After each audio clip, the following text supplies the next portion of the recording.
Well, golly, Shazam, and surprise, surprise, surprise. It's Thursday night at 8 p.m., folks, in time for the Oak Hill Amateur Radio Club's Thursday Night Net, a service of the Oak Hill Amateur Radio Club. Our call sign is N5OAK, and my name is Ray, call sign K5BZI, and I will be your net control tonight.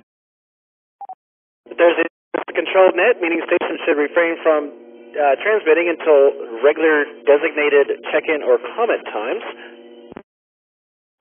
And, of course, any and all emergency traffic will absolutely take precedence.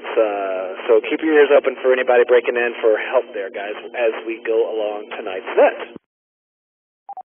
The Oak Hill Amateur Radio Club Thursday Net is hosted mainly on the Oak Hill Amateur Radio Club's repeater network, which includes the 147.320 machine with a tone of 114.8, as well as, which, by the way, is located on a tower just south of downtown Austin in Oak Hill proper.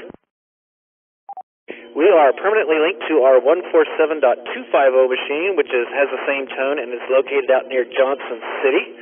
And we also have a 440 machine over there on the University of Texas campus at 441.775. Those are all three permanently linked so that we have as best coverage as we can at the moment every day of the week. On Thursday nights, on the other hand, the network expands tremendously, and you can see a visible presentation of that by going to our website at n5oak.org and clicking on the All-Star tab. There you can find a listing and also a bubble chart. And on the bubble chart tonight, it looks like, as always, on Thursday nights we have the KA5D UT Amateur Radio Club system connected and its mini hubs. Thanks to Kyle, KA5D, for that. And you can find out more information about that machine as well as those that are connected to it, including KC2QJA tonight and the 224.100 node of Alpha India 5 Alpha. Those are connected to it tonight. You can find out more information about that whole network by going to ka5d.com and checking out the repeaters tab there. Of note tonight as well, and I should mention, I always forget to mention Matt's machine, K5TMT 441.3125 up there in Leander is always connected to us as well, and through him is John KE5RS. So he's at 441.6, way up there in the nosebleed section of Leander. So go check those machines out if you're having a hard time hitting any of our other listed machines. Also, shout out to Pueblo, Colorado, Whiskey 5 Alpha Lima Charlie connected tonight. And I noticed a new node. Ernesto's got one now at 446.050. That's KI5 Papa Zulu November. So if you're over there on the east side near Chacon, maybe you can get in to us through the KI5 PZN node at 446.05. But as the bubble map will tend to grow and shrink as the net progresses and other folks connect or get kicked off. So be sure to check it out. It's pretty cool.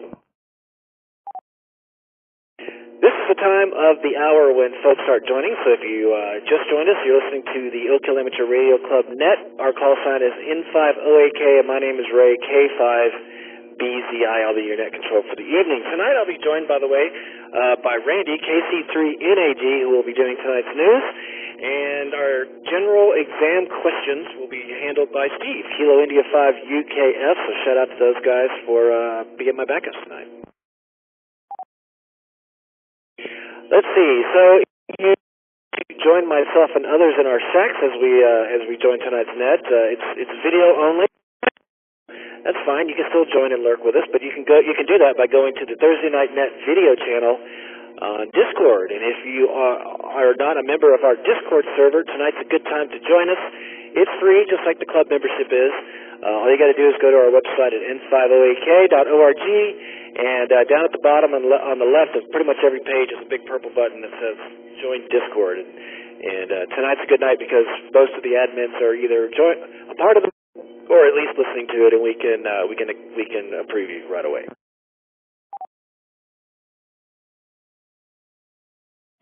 There's a social net with the opportunity of getting local and not so local amateur radio operators together to share knowledge, to brag about projects we've been working on, or ask questions pertaining to the hobby or otherwise. There are a ton of folks that join this net every week, and every one of them has just their own expertise. So be sure to check us out, especially during regular check-ins portion of the net where we open the forum up for questions and comments. So it's a good way that if you're stuck on a project, maybe you have a question about a specific radio you've been looking at, maybe purchasing, maybe you can find someone in the club that owns one and they can give you the ins and outs of it, and that sort of thing. So be sure to stick around for regular check-ins if you can. And with that, I'll give you a rundown of tonight's agenda. Here after the introduction, I will go into what we call short-time check-ins. Short-timers are folks that don't have long with the net and typically join us early knowing that we get to them right away. It's an opportunity for you to jump in, get your name and call sign on the net. We will not take general questions and comments from people based on your check-in. We'll just say hi to you and let you say something if you want, and then let you run off and do whatever it is you got to do. So I'll get to those check-ins here in a minute, short-time check-ins. And then once short-time check-ins, we'll turn it over to Steve, KI5UKF, with tonight's general exam question. We'd like to ask a question from the general exam pool every week because it keeps those of us who are general class or above sharp on those questions, and but more importantly, those operators that are technician class licensees, it gives them a chance to kind of hear those questions on the fly, which is a good way to solidify that content in your noggin so that when you go take the test, you got it right there and you can pass. So be sure and participate if you'd like. We're going to ask the question and then reach out for answers. And the more answers we get, the more participation we get, the better. So good times there. And we'll back over to KC3NAG, that's Randy there in North Austin, and he will be providing us with tonight's ham radio-related news. It will be first time contributing to the Thursday Night Net, so we're looking forward to that. So be sure to stick around if you can, and I think it'll be a good one. I'm not sure what he's got lined up, but I'm sure it'll be informative. And then following the news, we'll hand it over to probably Sky, N5LX, or our club pres, or maybe a handful of other folks, Ernesto, KI5PZ, and others, to give us an update on fox hunting. As you may or may not know, our club is heavily involved in fox hunting and tend to hide one just about every weekend. You can find out more information about that, of course, on Discord. We have a channel dedicated to just fox hunting. So if you'd like to learn more about that, go check out that channel on Discord, and be sure to stick around for the Fox Hunt News update tonight. For Fox News, we'll get into the President's Update / Social Events Coordinator's Update. It's the same guy. Whiskey 5 Bravo WZ5 BDS Whiskey. That's hard to say phonetically. Rusty will give us the update on both his what's going on in his palace over there as president of the club, as well as the social events calendar. So that ought to be interesting. And then we'll check-ins. And like I said before, regular check-ins is the portion where we open the floor up for questions and comments. It's sort of a general forum. Good place to ask questions. A good place to brag about new gear that you just built or bought. And so on and so forth. So that's what I like to call the meat potatoes. So if you can stick around for dinner, be sure to do so.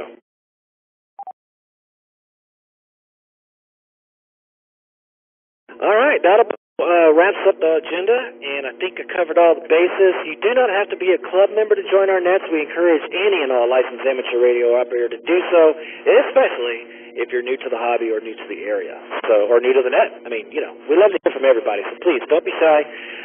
But before we get into all that crazy stuff, let's get all the check-ins for the short-timers out of the way so they can run off and do what it is they need to do. So, you're listening to the N5OAK Oak Hill Amateur Radio Club Thursday Night Net. We are here every Thursday night at 8 p.m. for the net. My name is Ray, call sign K5BZI. I'm your net control for the evening. We are going to jump into short-time check-ins. If you don't have long with us tonight and you would like to check in and get your name and call on the old log, come now with your name and call sign. By the way, if you don't have anything to share with us tonight, say no traffic, and I won't follow up with you. If you don't say no traffic, I'll at least ping you and say, hey, how you doing, and then let you go. So anyway, come now with your name and call sign if you don't have long with us tonight. Short timers only.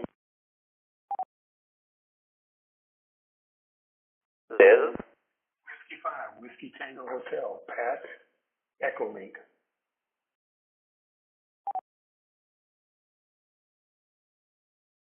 This is Kilo India 6, Hotel Quebec Tango, Ken in South Austin, no traffic.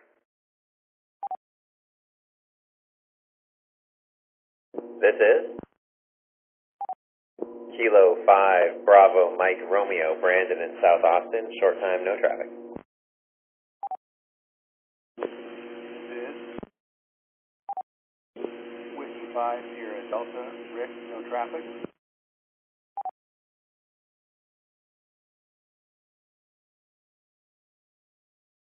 All right. Go ahead. I double with somebody. Go ahead again. This is Kilo, Charlie, 5, Delta, Juliet, Tango, short time, no traffic.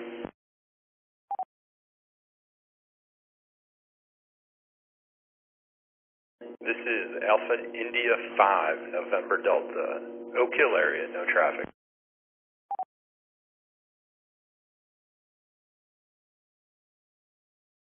All right. Pretty good. This thing is a way to check and make sure you're not doubling with somebody. So you say this is, and then you unkey. And if you don't hear anybody that you were stepping on, then you go ahead with the call sign. So some of you new guys may not realize why we're doing that. That's why we're doing it. And anyway, back to the top of the list. We had Pat, W5WTH, coming in via Echolink. And if you're not familiar, Pat is the host of the Thursday night 7:30 p.m. CWNet, sponsored by our club. It's on the 80 meter band around 35, 32, and it's open to technicians in that part of the band. So if you like practice and check into our CWNets, be sure and do that right before this net on Thursday night. So let's check in with Pat via Echo and see how he's doing. Pat, well, how are you this week, man?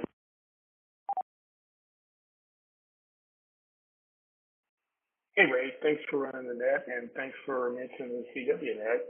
Yeah, we had a great time. We had pretty good participation, as we often do, and this is when I say we really don't care how good or how terrible you are at CW. If you want to be on CW and just give it a try, we honestly don't care how good or how bad you are. It is kind of hard to say what is on Echolink. Checking in on Echolink is a little bit more difficult, I think, than checking in into the repeater. But anyway, thanks for logging me in. Just want to say, hey, I went to Belton, had a great time. My most enjoyable moment at Belton, if you are curious, is to see you sleeping in your van in the parking lot. All right, thanks, Ray, and back to net, W5WTH.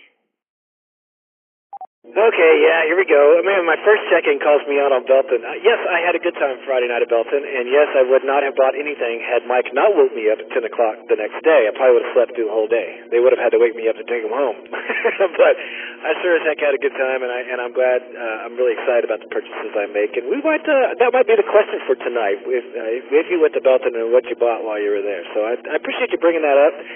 And yes, it's true that this is tough on Echo, but there's exceptions to every rule. And when you're coming in on Echolink, we're just glad you're coming in at all, and so we'll let you get away with it. But anyway, appreciate it, man. Keep that CWNet going strong. It's been a couple years now, so that's pretty awesome. And we'll catch you later. Sorry I missed you out of Belton. You must have been there pretty early. All right, next time Ken, KI6HQT. He checked in, no traffic. Ken, have a great weekend, my friend. And thanks for checking in. And after that was K5BMR. That's Brandon. Thanks for checking in, sir. Have a great weekend. Rick was next. Whiskey 5 Sierra Delta checked in, no traffic. Rick, be good out there in Dripping Springs. I hope you get plenty of rain like we did the last couple of days down here in South Austin. Rick was Andrew, KC5DJT. Andrew, have a great weekend, man. And we got you on the log. Thanks for checking in.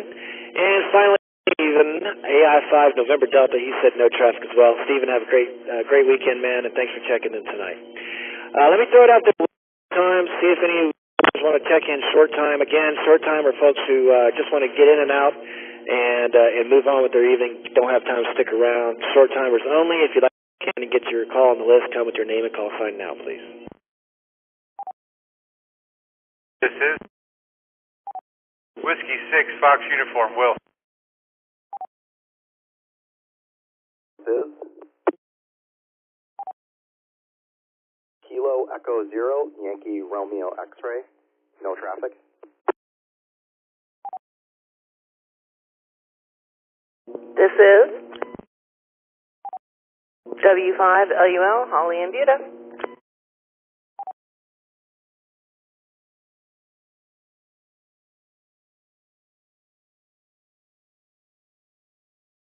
All right.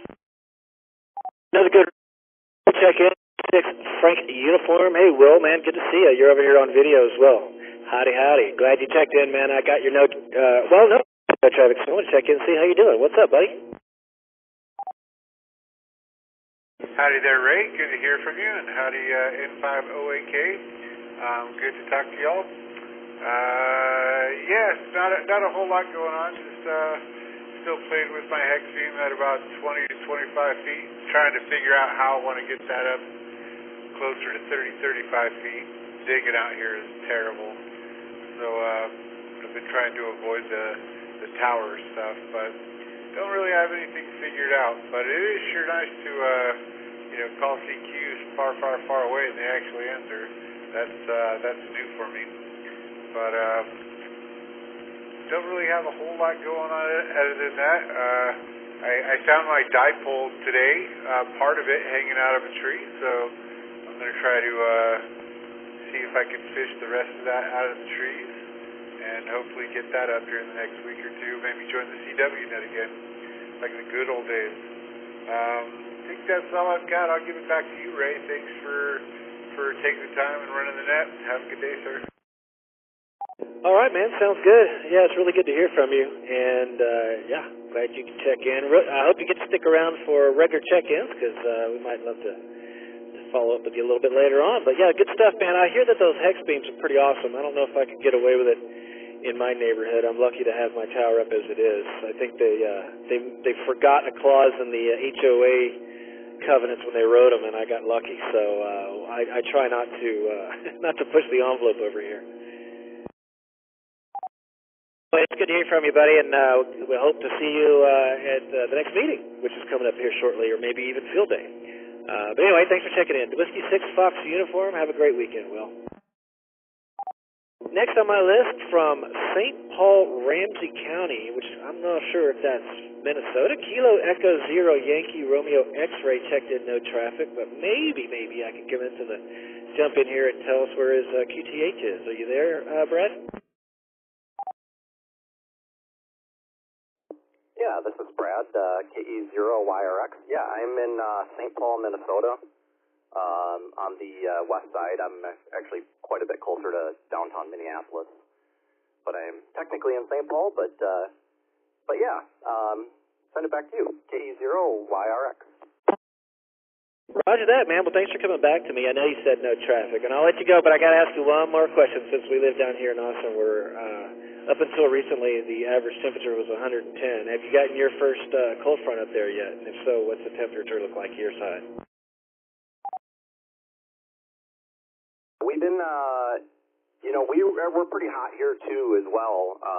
But yeah, over like the last probably 2 weeks, it's dipped fairly cool, and I think right now it's about 55 degrees in the 40s at night, and then I think over the weekend it's probably going to be upper 40s and probably in the 30s at night. So yeah, getting pretty cold now.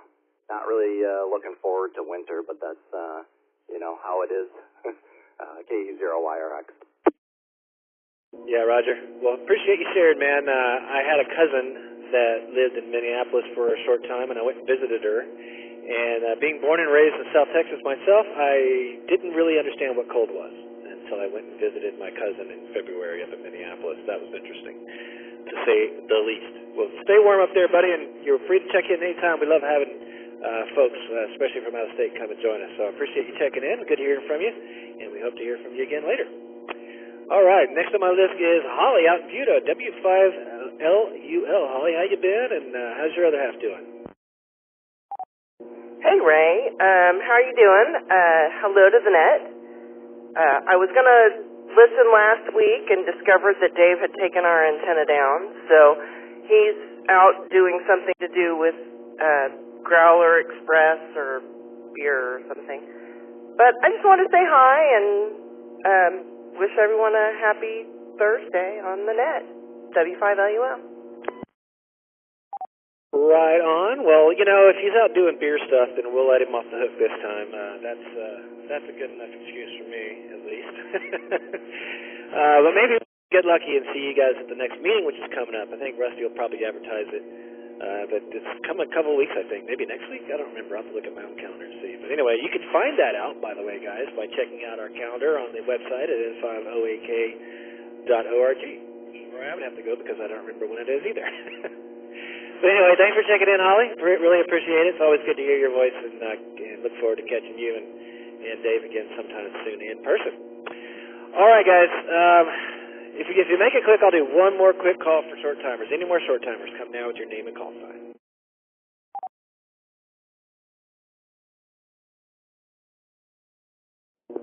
This is Kilo 5, Juliet, my K5JM Sam. K5JM Sam, go ahead, man. How you been? Well, hey, happy Thursday to everybody. Thanks for taking my check-in. It was good to see everyone last week at Belton's that I got to run into, and just very successful CWNet tonight. So, my intention is to hopefully be at the Old Man Breakfast, and hopefully to be at the meeting the subsequent week as well. So, we'll see you all around. K5JM. Back to you, Ray. Right on, neighbor. Well, it's good to hear you, and sorry I missed you out at Belton. You guys really should have rapped on the window, woke me up. I'd have gotten up and said hi. May have been a little worse for the wear, but I would have at least gotten up and said hello. But anyhow, appreciate you joining the net, man. We'll let you go. And I'll wrap it up for the short timers at this point, and we'll move on. So let me do a station ID, and we'll move on down the agenda here. You are listening to the Oak Hill Amateur Radio Club Thursday Night Net, a service of the N5OAK Amateur Radio Club located mostly, well, at least the main repeater is located in Oak Hill. The members are located all over the place, North and South Austin, even in some western counties of the state and other parts of the country. So we've moved around a bit over the years. But anyway, we're based out of Oak Hill proper. And if you're having a hard time getting in on our repeater for the net, be sure to check out the All-Star tab on our website at n5oak.org, where you can find a list of other repeaters that are connected that you might be able to get into a little easier. So if you are a licensed amateur radio operator, we'd love to have you check in. Otherwise, we're glad you joined us and are listening in. Let's see. It is Control Net. My name is Ray. I am call sign K5BZI, and I'm net control for the evening. And I've got a couple backups this week. One of them, which we'll be doing our Thursday night question from the General Class Exam Pool, and it's time for that now. His name is Steve. His call sign is KI5UKF, and we're going to pass it over to Steve. Steve, take it away. Hey, Ray, this is KI5UKF. Steve, thanks for running the net tonight. Really appreciate that. Hoping to get some more folks on the net control list. So it's a lot of fun, folks. If you haven't done it before, I think I'm still the new guy, and so I've had a lot of fun doing that. We're going to do a couple of questions tonight from the general exam, the General Ham Radio Operator exam, the second out of 3. And we're going to start out with technicians only. Obviously, this is an opportunity for the technicians to do a little practice on our radio net. So let's start out with technicians only. And our first question is as follows. When may a technician class licensee be the control operator of a station operating in an exclusive extra class operator segment of the amateur bands? And the possible answers are A, never, B, on Armed Forces Day, C, as part of a multi-operator contest team, and D, when using a club station whose trustee is an extra class operator licensee. So let's hear from the technicians only now. Come on now with your name and your call sign and your answer. KI5YLS. I'm going to go with D, Delta.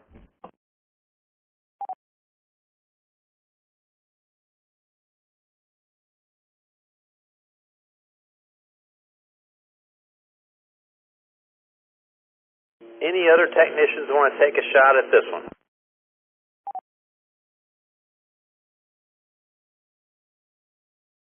right, let's open her up to any class, which still includes technicians, so if you didn't catch it right away, if you just signed on this second, read the question again. When may a technician class licensee be the control operator of a station operating in an exclusive extra class operator segment of the amateur band?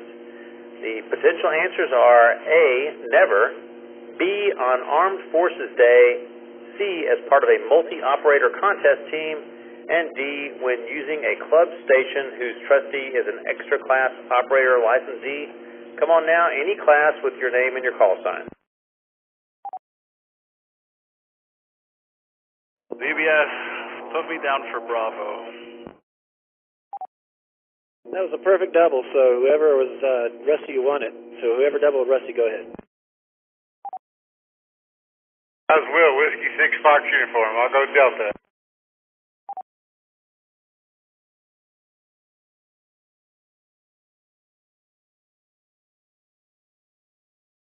All right, we've got Bravo, Charlie, and Delta. Anybody else want to give this one a shot?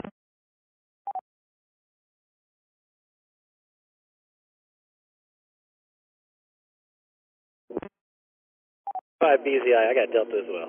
That's what we do at field day, buddy.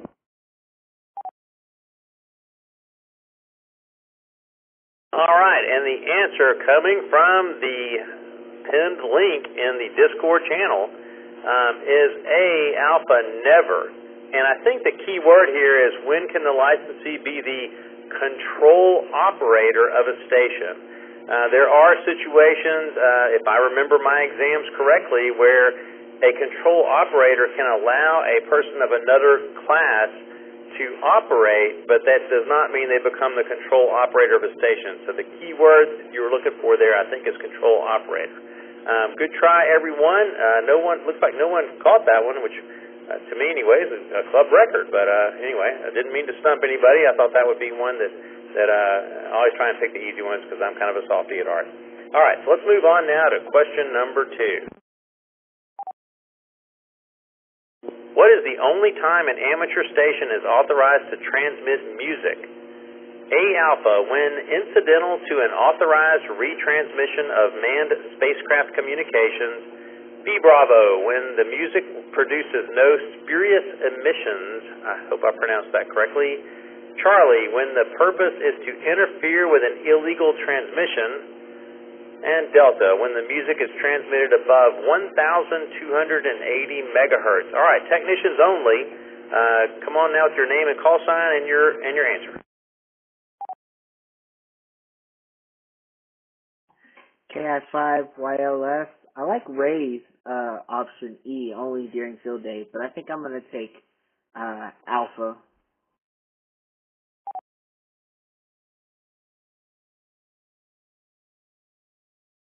All right, we've got an Alpha. Any other technicians want to give this one a shot?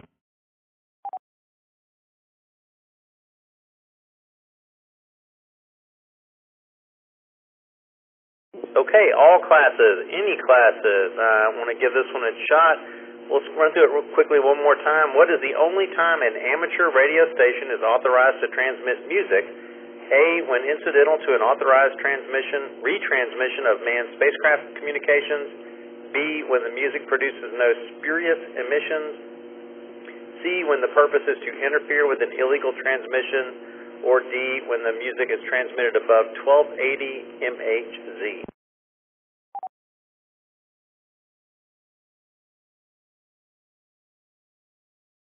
BBS, uniform. I like the sound of C, but I'll choose A this time. VBS, put me down for A.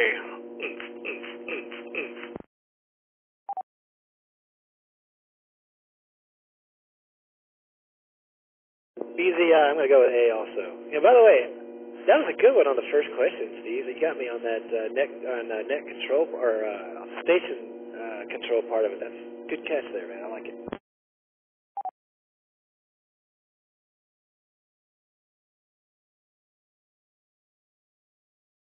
Anybody else on the music question? All right. Tango, this is Buzz. I say A, Alpha. Station only when incidental to an authorized transmission of manned spacecraft communication. For the life of me, I can't understand why you wouldn't be able to do it to interfere with an illegal transmission, because to me that's kind of like, street justice, but anyway, I guess that's not within the CFRs, so we'll just kind of let that one slide. Anyway, congratulations to all you winners tonight, and looking forward to hearing questions from the next week. And once again, just to reach out to anybody who's interested in doing questions or doing the news, it's really a lot of fun. It's a great way to practice, and then with your eventual goal of being a net control operator, which is really a lot of fun. I've enjoyed it, and so hopefully we'll get some folks interested in that pretty soon. Anyway, back to you, Net Control. Ray, thanks for running the net. This is KI5 UKF.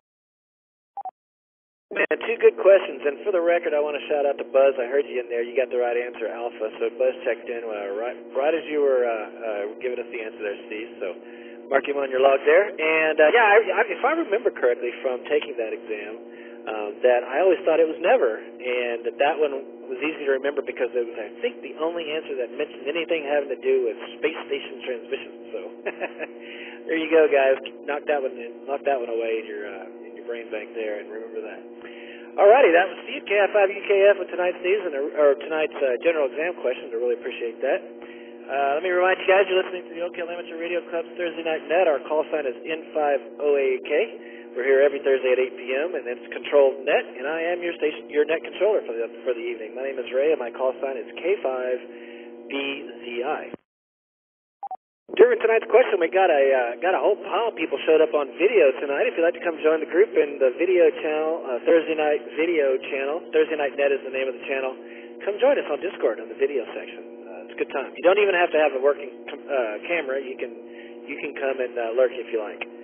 All right. Without further ado, we're going to hand it over to Randy, KC3NAG, with tonight's news and nuggets. Randy, what you got for us, man? Well, thank you, Ray. Howdy to everybody out there. This may have been read before, but I didn't hear it, so too bad you can hear it again. And it's actually kind of interesting. Well, should be anyway.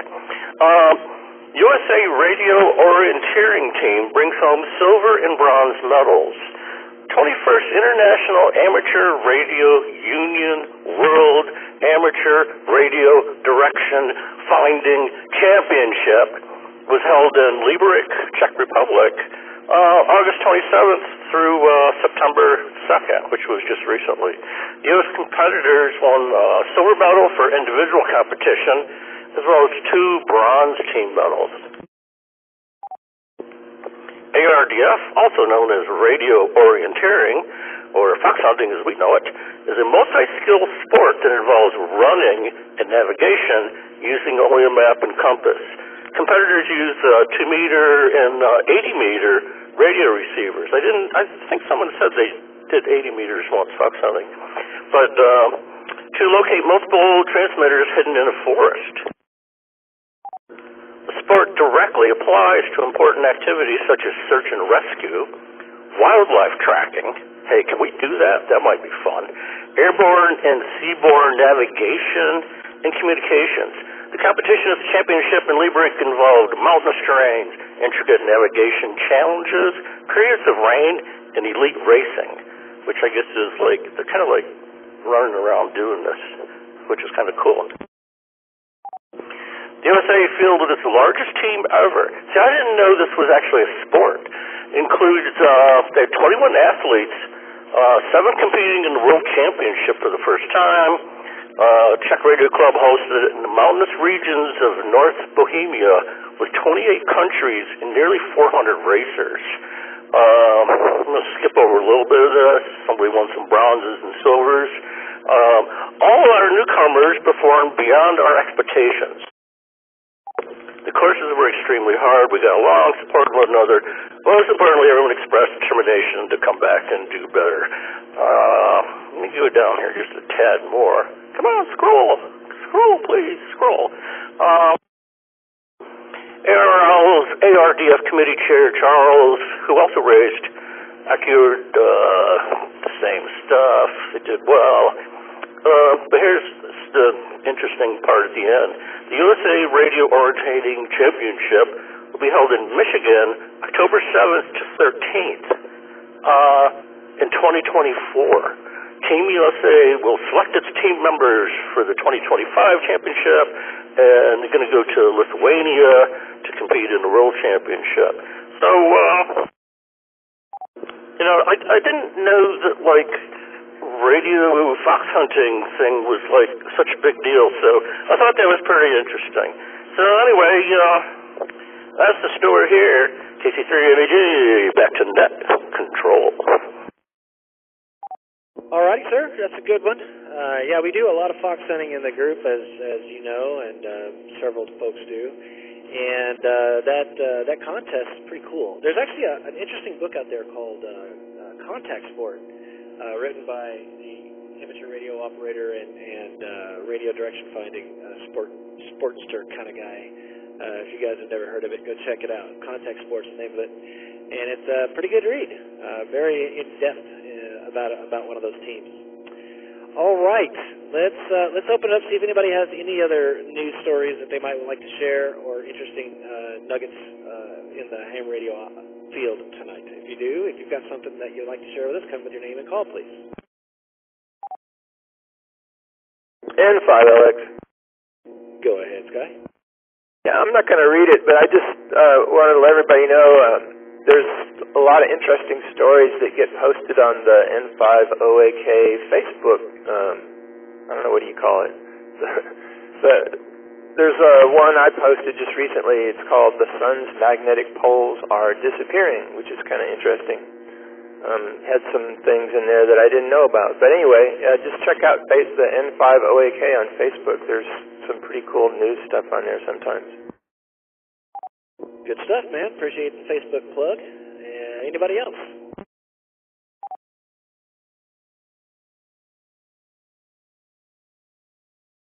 All right, nothing heard. Well, thanks again, Randy and Sky, for that. And thanks, Randy. That was Randy's first time to do the news, first time to contribute to the Thursday Night Net. We really appreciate that. Hope to hear more from you there, Randy. You did a great job. All right. By the way, this is the Oak Hill Amateur Radio Club's Thursday Night Net. Our call sign is N5OAK. My name is Ray. I am net control for tonight. It's a controlled net. My call sign is K5BZI, and I'm going to open it up to whomever would like to volunteer to give us some updates on fox hunting. I think we had a fox out last week. I think it was BBS's fox, so let's see maybe if he's got something to share, some updates on how that went. Actually, my fox is this weekend. I wonder if Sky N5LX might have some fox news. Sky? Hey, Rusty. This is N5LX again. Well, yeah, I can do my fox hunting script. Yeah, we didn't have any fox hunts this last weekend, so there's not really anything to report in that regard. But maybe I can do my brief introduction for fox hunting to anybody who's listening and maybe new to the idea of hunting down hidden transmitters. So any direction finding, what we all tend to call fox hunting. It's a lot of fun. Definitely a learning experience. It's interesting. It's kind of what you make of it, but it can involve building projects too. So there's a little something for everybody. You can host a hunt or you can participate in the hunt itself.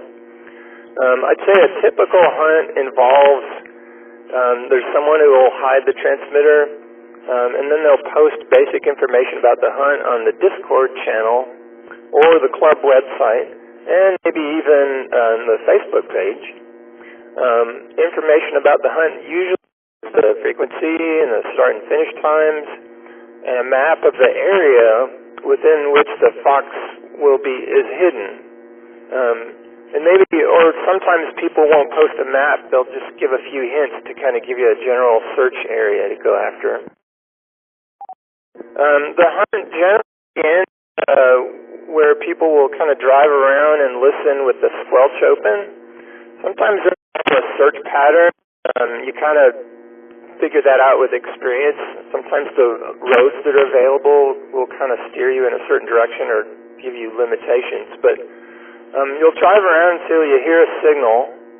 And then it's time to stop and see if you can get a good bearing with your directional antenna. 3-element Yagi antenna is a popular choice, but you can use anything you want. That's part of the fun of it. And after taking a few bearings, you use triangulation to home in on the Fox location. Eventually, on foot, and with your directional antenna and some means of attenuating the signal, if you're really close, say for example, and you're trying to use your S-meter, it won't work if you're too close and the signal's too strong. So some means of attenuation is necessary. Or sometimes, I've only tried this a couple of times, but if you're really close in, you can use what's known as body shading, where you kind of turn your body around and hold your radio close to your body. You can get, actually it's surprising how good of the bearings you get from that. But anyway, the last phase of a hunt, that often involves relying on actually spotting the Fox transmitter visually as much as it relies on your directional signal cues.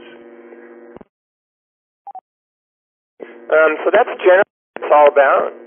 And I'd say, if what I just described sounds like something you might be interested in, if you haven't heard of this before or never tried it, you can get more information from the Oak Hill Amateur Radio Club Fox Hunt Discord channel. If you're not on Discord, you can request permission to get on there. I think there's a link on the home page for the N5OAK website. There's a little Fox tab on that website too with some information. Anyway, if you click the pin icon on the Fox Hunt Discord channel, you can also find directions on how to build antennas, how to make Fox Hunt maps, and a lot more. There's a lot more stuff on there. And you can always post questions there or even scroll through past hunts to get an idea of what it's all about. We usually have Fox hunts every couple of weeks, occasionally more than one hunt for a given weekend. And I would also add that hosting a Fox hunt can be as much fun as hunting. So if maybe at some point you become interested in hosting one, you can check with Rusty, WZ5BBS. He's our club president.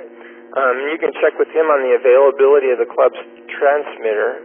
Or you can consider putting one together yourself, which is yet another interesting aspect of the fox hunting, radio direction finding thing. Anyway, I think Rusty already has a fox out there. You can correct me if I got that wrong, Rusty, but I'm going to be hosting a fox hunt this weekend, so yeah, go check out the N5OAK website and especially the Fox Hunt channel on Discord for details. And that's pretty much it. This is N5LX. Back to you.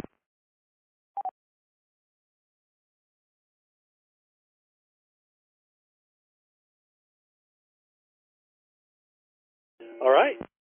Thank you so much, Sky. Appreciate that. And I guess there wasn't one out last week, but there is one going to be out this weekend if it's not out already. Right on, guys. Well, thank you so much for the fox hunt update. Anybody have any questions about fox hunting before we move on?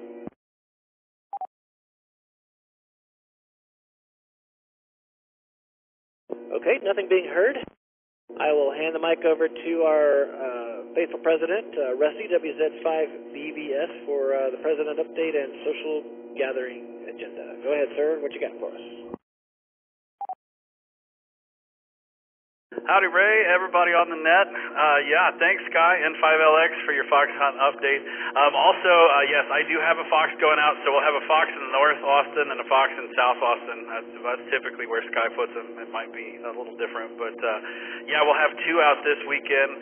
And something else I always forget to mention, that fox hunting is something you can totally do without a call sign. You don't have to have a call sign because you're not transmitting, you're just driving around listening. So for those of you that don't have a call sign that want to come play, it's a great sport while you're waiting on your call sign to show up or while you're taking a test trying to figure stuff out. You can actively fox hunt without a call sign. Big thanks to Randy, KC3NAG, and Steve, KI5UKF for the news and questions tonight.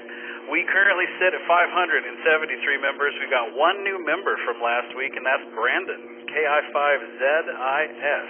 So welcome to the club, Brandon. Mindy just joined the Discord, but she didn't have a call sign yet, so hopefully we'll be hearing her soon enough on the repeater. If you would like to officially be a member, it's free to join. You can do so on the website, n5oak.org. While you're becoming a member, join the Discord, do all the things. You can also donate money. It's been an expensive time for the club. We replaced 2 repeaters. So if you have anything extra laying around, we are pushing till the end. I'm pushing until the meeting. So we have 2 more weeks until the meeting, and I'm pushing to see how many donations that we can get. So we are actively looking for donations, and then I will leave y'all alone about this, I promise. But the club would love anything and everything that you can send our way. We use Zelle. It's all electronic, and all the proceeds go to the club. We don't spend any money on processing or any of that business. And they're also tax deductible for those of you that are looking for tax deductions. While you're joining and donating, you can also buy gear with all the logos on it. You can get hoodies. Hopefully it'll be cold enough here. Certainly we'll need a hoodie. You can get bathing suits. You can get T-shirts. You can get coffee mugs. Anything you want with the logo on it, you can make it happen at n5oak.org. The next club meeting is October 21st, Saturday, October 21st, at the Austin branch of the Austin Public Library. All the details are on the website and in the Discord channel. We've got Will, KC2ZZR. He is the man over at the Austin Mesh Network Club, and he's going to be bringing some cool Mesh-tastic gear, showing us how it works, answering any questions. So come hang out with us and Will, and it's going to be a whole lot of fun. I don't know a whole lot about Mesh-tastic, so I'm looking forward to hearing what he's got to say.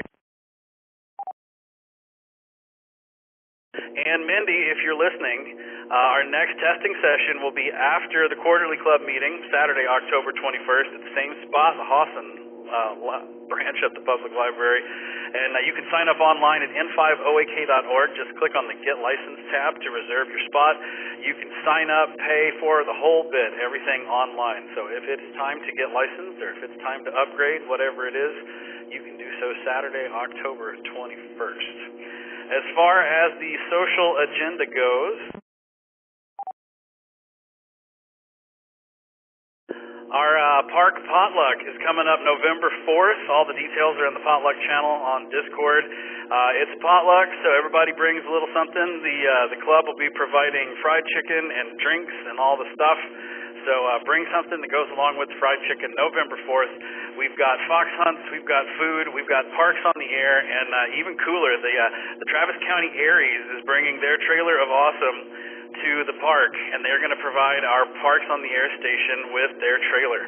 If y'all haven't seen the Travis County Aries trailer, it's pretty freaking cool.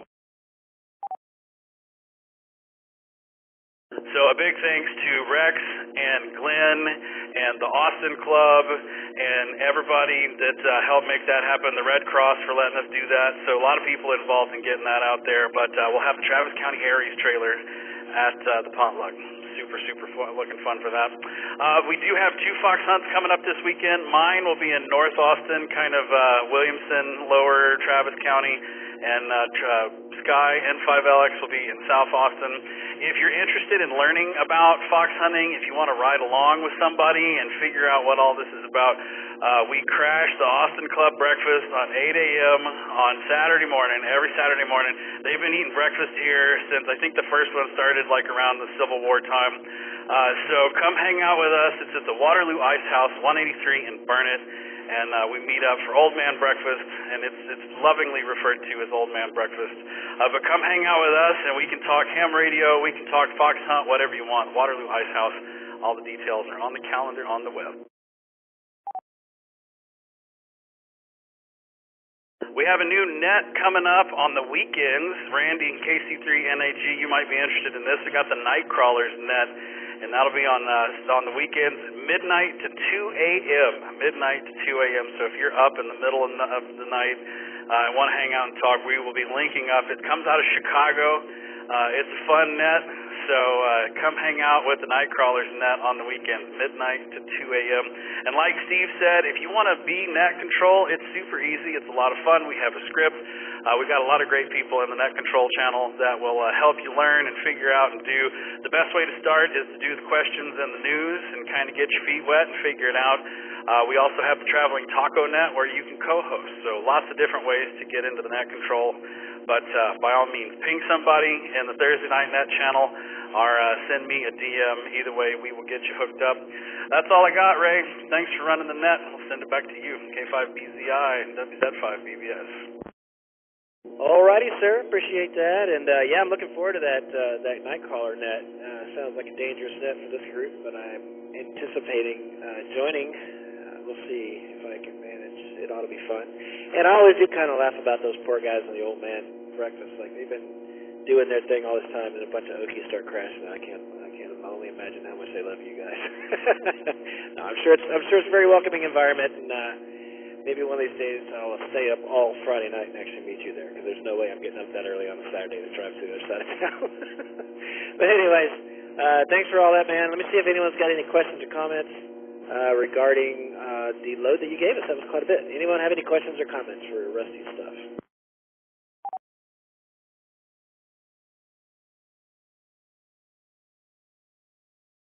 All right, I guess everybody knows where the old man breakfast is, so we're good there. All right, well, that wraps up the informational portion of tonight's agenda and leaves one thing, and that is regular check-in. So let me give it a pause, give it a station ID, give you a little bit of legalese, and then we'll jump right on into the open forum portion. This is the Oak Hill Amateur Radio Club Thursday Night Net. Our call sign's N5OAK. My name is Ray, call sign K5BZI, and I am Net Control Operator, which means it's a controlled net. Stations should refrain from transmitting until designated check-in or comment times. We do encourage any and all licensed radio operator to join our nets, especially if you're new to the hobby or to the area. Don't be shy. We'd love to hear from new folks especially. If you have a rough copy on us or you can't get in when you transmit, there's an extended network of repeaters linked on Thursday night. You can find out where they all are by going to our website, n5oak.org, and clicking on the All-Star tab, where you could potentially find a repeater that is closer to you and the information on that machine so that you can jump in and join us. If you would like to join myself and others in our Shacks via live stream, you can do so by going to the video channel of our Discord server. There's a handful of us on there right now. So come join us. You don't have to have an operational camera. If you don't have one, that's okay. You can just come and lurk. Let's see, what else? If you're not already on Discord with us, you can do that by going to our website at n5oak.org and look for a big purple button at the bottom left of any page, and that will get you access to our lobby, where we can, at that point, provide you admin access to our system. And like I say, Thursday nights are a good night to do that because you've got administrators on the net and actively monitoring Discord, so it's a good way to get in really quickly. So regular check-ins is the portion, it's the open forum portion. It's where we all get to chit-chat a little bit, talk about projects we've been working on, maybe ask questions pertaining to the hobby. Maybe, like for example, I've been restoring an old tube radio, and if I ran into an issue with it, there's a bunch of guys on here that do that kind of stuff too, and I can throw it out there and say, hey, I've got, for some reason I've got the wrong bias voltage on pin 8 of the IF tubes. Any ideas what that might be? And so, a bunch of guys are going to jump in and say, hey, have you tried this? Have you checked that? It's a really good opportunity for feedback like that. There's a lot of knowledge collectively in the folks who join us on Thursday nights, and they love to share it, so don't be shy. And last but not least, unique banter, collectively try to keep it friendly and open so that those who are new to the hobby or younger attendees tonight will feel welcome. And let's try to avoid politics or religion and just kind of keep it into radio or hobby stuff. So without further ado, let's jump right into regular check-ins. Oh, one more thing. If you'd like to follow along with check-ins, I log check-ins using an online piece of software called NetLogger. Netlogger.org is the website where you can download that, and it streams online. So you can download it, install it, click the big blue button that says OHARC Thursday Night Net, and you'll be able to follow along as I check folks in. And it's kind of fun. So, anyway, that's all I got for you. So, without further ado, this time, let's go ahead and open the net up for check-ins. If you'd like to check into tonight's Thursday night net for regular check-ins, come now with your name and call sign, and keep them coming, guys. I can keep up. 5LX. This is NF5Y, Brand, South Austin. This is Kilo India 5, Uniform Kilo Foxtrot, Steve in Dripping Springs. This is November 5, Sierra Mike Oscar, Bill, North Austin. This is Kilo India 5, Yankee Lima Sierra, Cody in Fort Hood. This is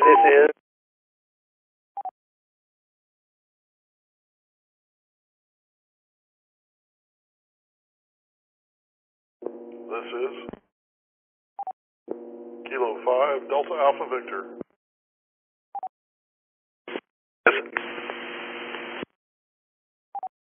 Kilo Fox 5, Delta Papa X-Ray, Chris. This is David, November 5, Yankee Alpha November, no traffic.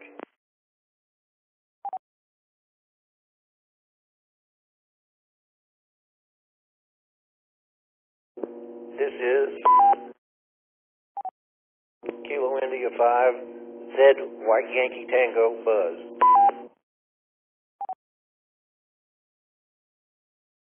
This is KB9.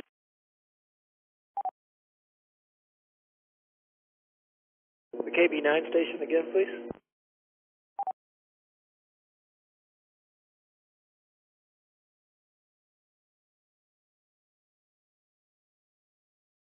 Hey, can I get that KB9 station one more time, please? I didn't get your suffix. Try again, please.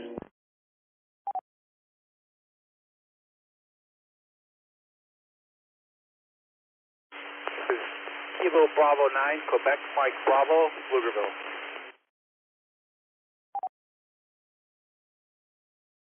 All right, we got you that time. Keep them coming, guys. Any more check-ins? Regular check-ins. Come now.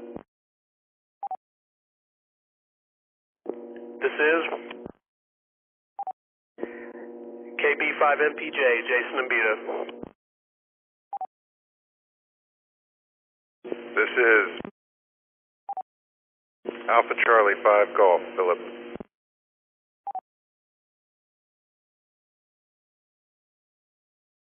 All right.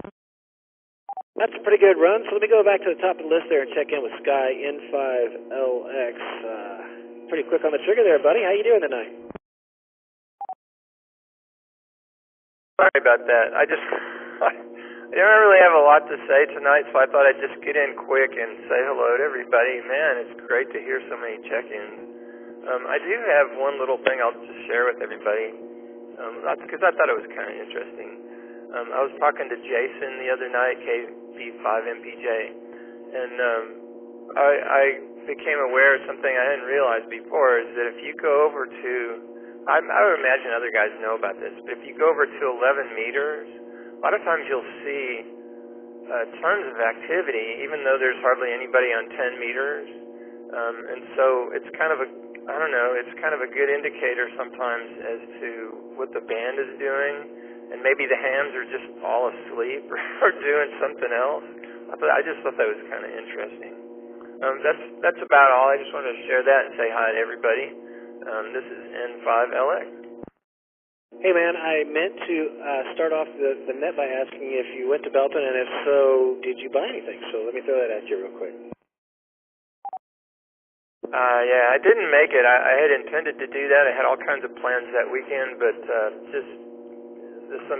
don't know, there were some issues that came up, and I just couldn't do it. But I'm going to try to catch the next one. I think somebody said there's 2 a year, not just one. Is that correct?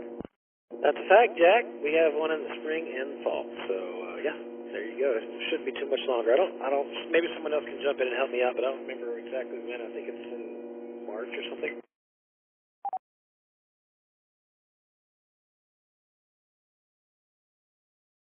Anyway, thanks for the comment on 11 meters, and I agree that 11 meters is a really good indicator. I use it myself as an indication as to whether or not 10 might be open.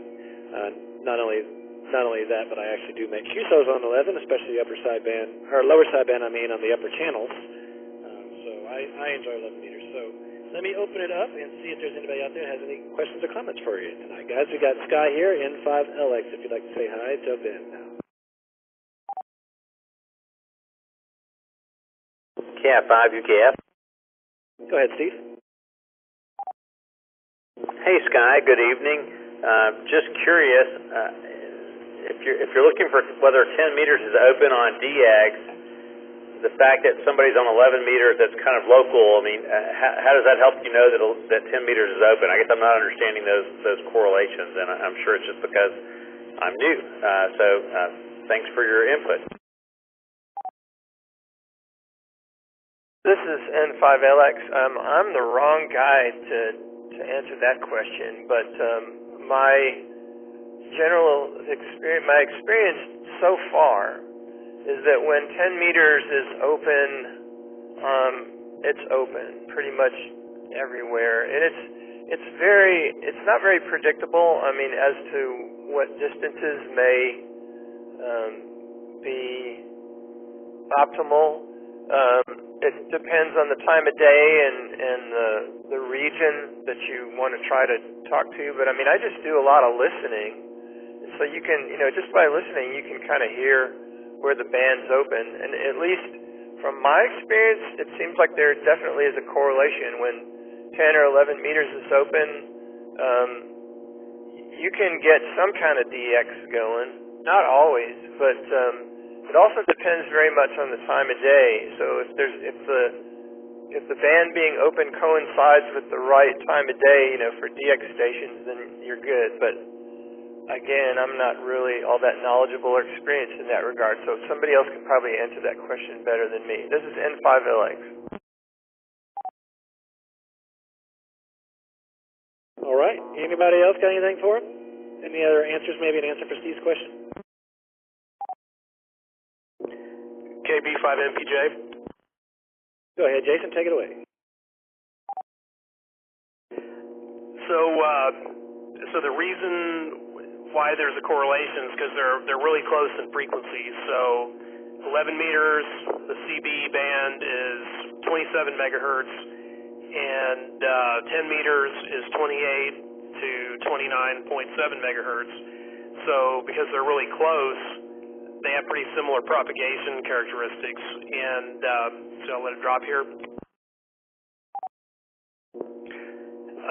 Sometimes there will be a lot of activity on 11 meters and not a lot on 10 because, and I've said it over and over again, and that's why Sky heard me say it, but I think a lot of times, hams turn on 10 meters and they don't hear much, so they just drop down to 20 meters. But CBers, since that's their band, they'll go ahead and call CQ and give it a try because they've got one band to work with, and the propagation may be actually good on 10 meters, and hams just overlook it. So that's why it's worth checking 11. If you hear people talking there, you can probably make contacts on 10. Now there may or may not be anybody there because they may be, switching to other bands, but the band should be open on 10 if 11's open. KB5MPJ.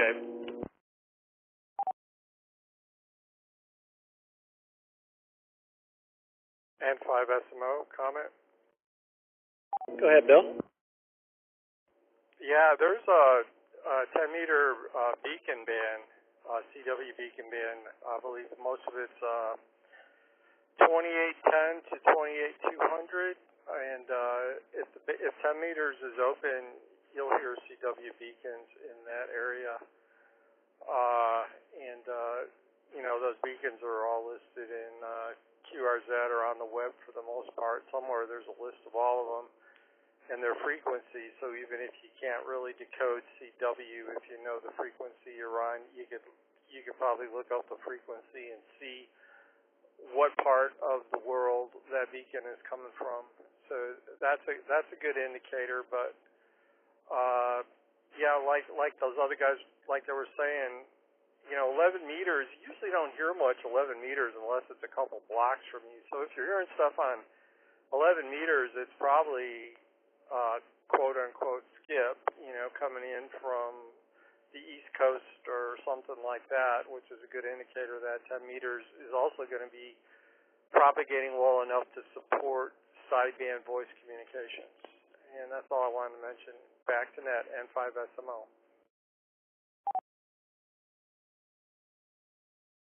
Thank you, Bill. I'd like to jump in and say also that a lot of folks, 4 watts is the max AM on CB, but the sideband max permitted is 12 watts PEP. So especially on the upper channels, 36, 37, 38, 38 being the sideband calling frequency, 12 watts is permitted there. So, even on a decent day, you can get around on 12 watts, and when it's open, it's really open. So. Just in my camper van on the way to Belton, I talked to a guy that was sitting in the middle of Lake Erie, so that was pretty cool. Picked up a couple of Canadian stations as well on Channel 38 sideband. So good times, and it's just like a contest. You're in and out. The band is flaky, goes up and down. There's a lot of traffic there, and so you jump in between calls and make a contact, and 73, and you're out. So it's pretty cool. Anybody else have any comments on this topic before we move on?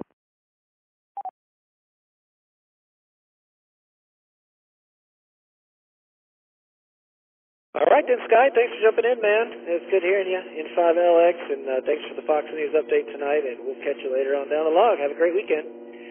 Next on my log is November Fox 5 Yankee. That's Brant. Brant, tell us about the move, and sorry we couldn't hear you Tuesday night on Simplex night, but it didn't sound like you were working with much of an antenna there. Hey Ray, Brant here in F5Y. Yeah, I was working with just my aftermarket AT antenna, and I should have gone outside. But anyway, I had a really bad QRM problem, and for most of the day, like 20 meters would be unusable. And I was trying to solve it for months, and I couldn't solve it. And I finally solved it, and that means I'm going to move my QTH to Williamson County. So we're moving tomorrow, and I took my station down the other week.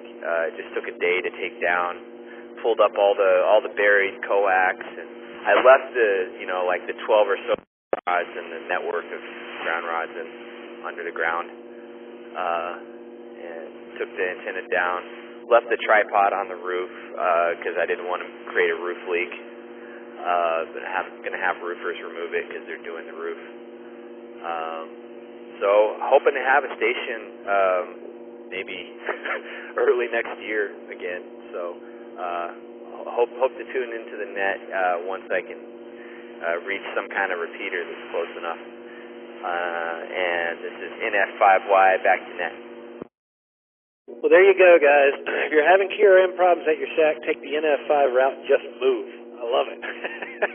Oh, and by the way, if you're looking for a house that comes pre-grounded and has a tripod on the roof already, I guess his house is up on the market, and get to him before the roofers take the tripod down. What was that, 12 ground rods you've already got in the ground, man? That's you might want to ask the buyer of your house if he doesn't want that tripod to stay on the roof. Over.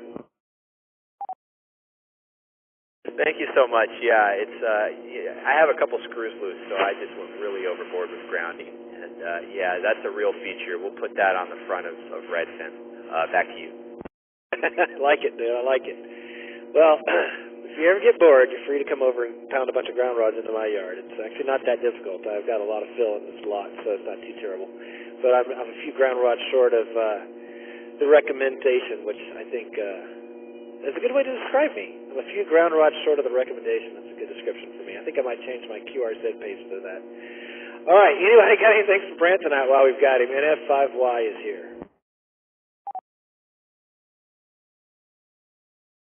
N5SMO. Go ahead, Bill.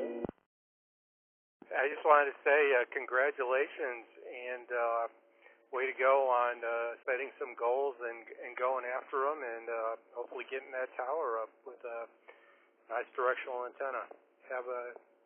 Wish you the best with it. N5SMO.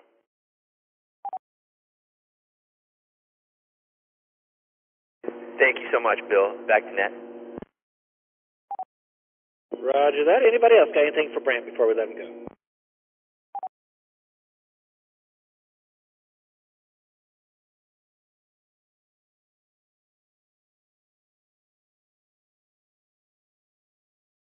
All right, nothing heard. Well, thank you, sir, for checking in, man. I hope the move goes well for you. I know those can be unfun, so I hope it goes without event for you there, and you get all set in your new place. And congratulations on the new place. All right, next on my list is KI5UKF. Steve, what you got for us tonight, man? How you been? Hey, first of all, I wanted to, respond to your Belton dilemma and let you know that I will never, ever, ever be critical of what someone does in Radio Club on a Friday night at a radio event. I just don't think, I think that would be hypocritical, and so I'm just gonna drop that there. Anyway, as far as what's going on with me, I did not make Belton. Wish I could have. Just had some visiting family in and family events, which were really wonderful. Lots of little babies and little kids and stuff. So it's kind of cool to see those for just a little while anyway, and then to drive away from them.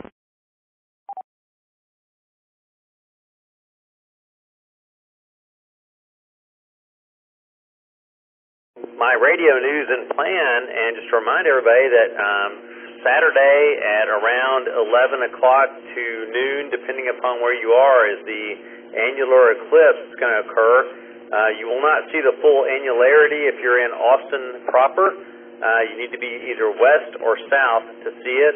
It drags across from the northwest United States to the Gulf of Mexico toward the southeast. But I am going to drive to Junction, Texas, and I'm staying out on some property there, and I'm going to go tomorrow morning. I've got the day off, and I am packing up a full truckload of crap, and my dog and I are going to go out there, and we're spending the whole weekend. And so my plan is, shortly before and I'm bringing my fiberglass antenna, so I plan on doing lots of radio, HF over the weekend. Super excited about that. But shortly before the eclipse, I'm going to send a drone up, which is going to do like a 400-foot down angle on the darkness kind of coming over my campsite. And at the same time, I'm going to have a 35 millimeter pointing at the sun with a 600 millimeter lens on it with a sun filter on it. And then I'm also going to have a GoPro out there just to kind of capture the scene. So anyway, I hope to post some cool photos up to, I don't know if we have an Astro page here or not, but I'll check that out and find something, but I'll send some pictures out. Anyway, really excited. I feel like a 9-year-old going to Disney World for the first time. That's kind of where I am right now tonight. I'm looking forward to tomorrow a lot. So anyway, I hope everybody else has a good rest of your work week and weekend. KI5UKF. Dude, Steve, that sounds awesome. I'm excited. I bet your dog is too. I know my little camping dog gets all excited when he can tell. He knows I'm packing stuff up. And yeah, thanks for the kudos on Friday night festivities. We had a good time.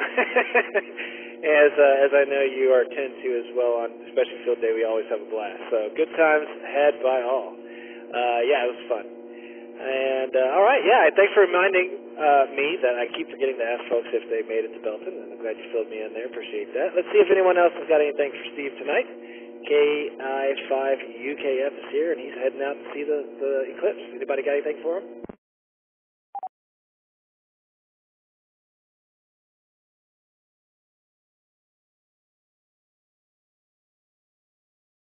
All right. I guess I have nothing for you there, man. Thanks for the questions tonight. Always appreciated, and thanks for joining us on video. Good to see you. Guys, remember you're listening to the N50AK Thursday Night Net. Our call sign is N50AK, and we are the Oak Hill Amateur Radio Club. My name is Ray, K5BZI, and I don't have kids either, so I know the feeling. Moving on down the list, let's see. N5SMO is with us. Bill, did you make it out to Belton this year? Hey, Ray. Thanks for running the net. Yeah, I got up there super early. I had an appointment early Saturday morning I needed to be back to, so I knew exactly what I wanted, and I just needed some adapters, and I was in and out of there probably within like about 15 minutes. Just kind of did a quick scan of one or two vendors that I usually look at, and was back on the road, got what I needed, and but don't do what I do, because later that afternoon I came home, and with one of those brand new adapters I picked up the coax switch, which I thought was the right coax switch, and proceeded to screw a PL259 into an N connector coax switch and ruined the feed point connector on a coax switch. It basically mushroomed the little N pin in the middle, splayed it out like banana peel. Let me let it drop. So my $10 purchase in adapters destroyed a $100 coax switch. There you go. But anyway, other than that, things have been pretty good, and just enjoying this little bit cooler weather that we have going on. And hope everyone has a great weekend coming up. It should be a beautiful one. Back to net and 5SML. That seems like a very out-of-characteristic mistake for you to make there, buddy, but sorry to hear about that. That must have been aggravating. But 15, 20 minutes in and out of Belton, that's got to be a record. Were you surprised to have to pay double what you used to pay for the entry fee?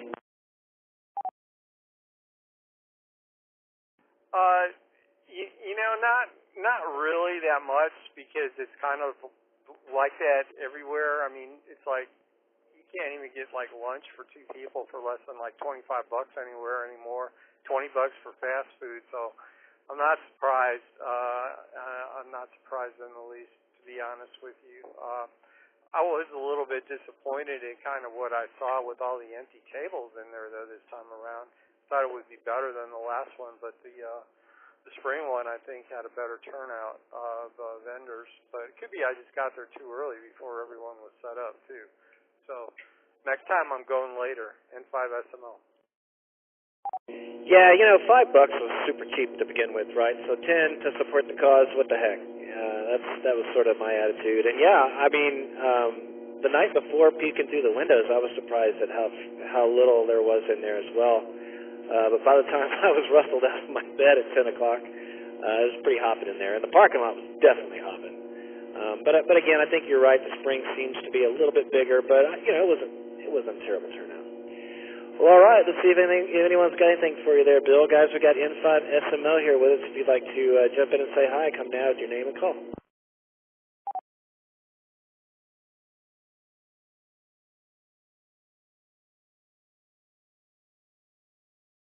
All right, nothing heard, Bill. Ray, man, I don't know. Before I let you go, I have to ask. I've been watching the. Was I doubling with somebody? Go ahead. That was me. Go ahead. I was just going to ask if I've been watching the propagation numbers. You know, QRZ has that permalink to that website that I can never remember the call of. What is it? It is hamqsl.com N0NBH. And boy, the numbers looked good. I mean, right now we got an SFI 157 and a K of 1. It's crazy. How you been working any DX, and what kind of luck have you had as of late? Yeah, DX has been great in the mornings. I've been getting on before sunrise, and like on 30 meters, getting into China and Thailand and Korea. Got them in the log bunches of Japans, and as soon as even within 15 minutes of sunrise on Digi, getting into Europe on 10 meters, and then about 8:30, 9 o'clock, start hearing sideband Europe, you know, and it's starting to be sunset there coming across. But you got a couple hours there where both sides are in the daylight path. It's been really, really good. And then in the afternoons, going the other way into Japan, later afternoon in Japan and Australia and all that. And again, that's mainly on Digi and CW. On voice on 10 meters, I'm here in Europe in the mornings, and a lot of South America and Central America and the Caribbean in the afternoon. Caribbean more so early afternoon, South America a little bit later into the afternoon. But it's been good, man. 12 meters too. Surprisingly, there's a lot of people there too. And 5SML. Yeah, roger that. I hear you. It's been pretty good. I say this every time I talk to you. I really need to get my butt out of bed before daylight at least a couple times during the week and get in here and play some DX. And I'm going to make it happen, I swear, and I'll let you know how it goes when I do. Well, given that extra topic I brought up, does anybody else have anything they'd like to jump in and say before we let Bill go tonight?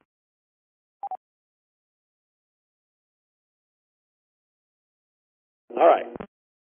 Nothing heard. Well, thanks for checking in, Bill. We'll catch you next time around, and always appreciate your updates on Discord. It's fun to watch your posts. Next on my list is the old nephew up there in Fort Cavazos. Hey, I remembered it, Cody.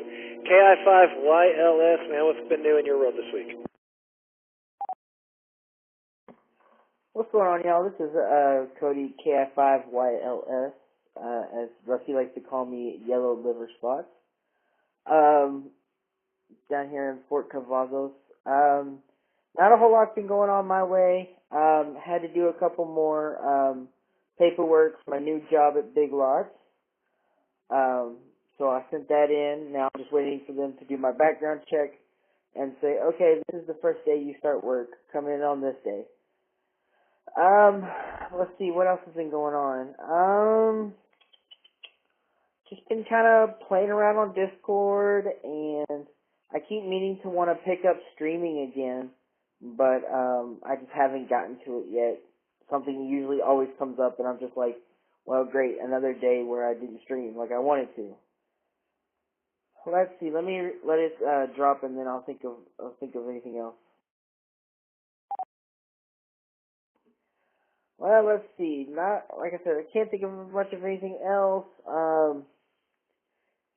The Cowboys lost, so I have to shave my head and my beard. I have to go completely bald, so that's gonna be fun.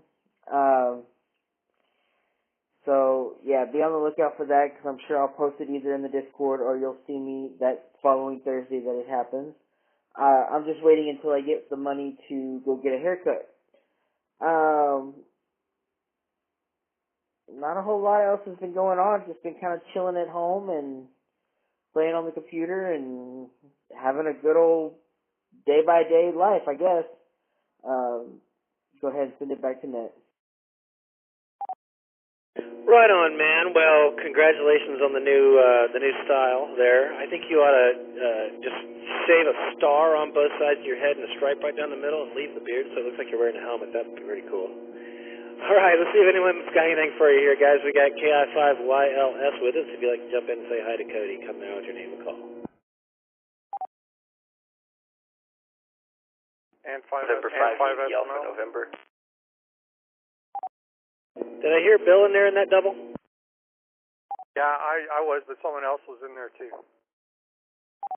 Who doubled with Bill? Go ahead. Sorry for the double. I was just going to ask if Cody had seen the show Community. There's a character called Star Burns who has star-shaped sideburns. November 5, Yankee Alpha November. Back to you. I have not seen that show, but that actually sounds hilarious and amazing.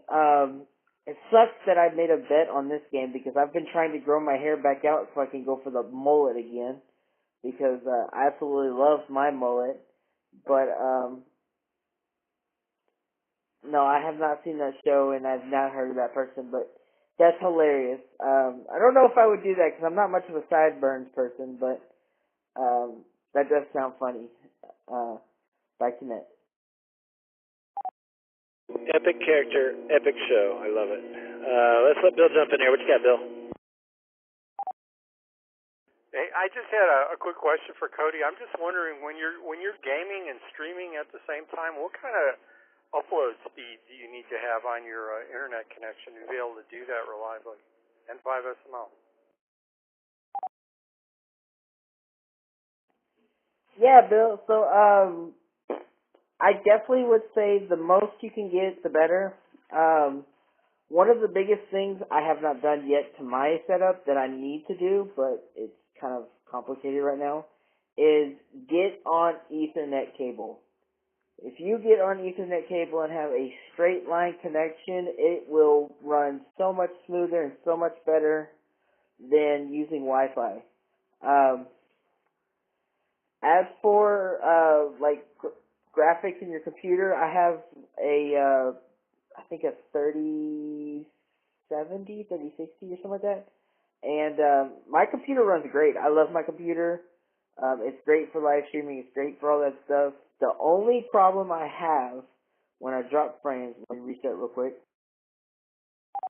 The only reason why I am dropping frames is just because of the internet. I have Spectrum, and I don't know what plan we have because it's the family plan, but we have Spectrum, and I'm not on Ethernet cable, but I still run decently good. It's just whenever the Wi-Fi acts up, then my stream acts up, of course. Let me reset one more time. But definitely get on Ethernet cable if you're interested in it. And yeah, for sure, just get good graphics, get good Ethernet cable, and the more speed you can get, the better. Back to you, Bill.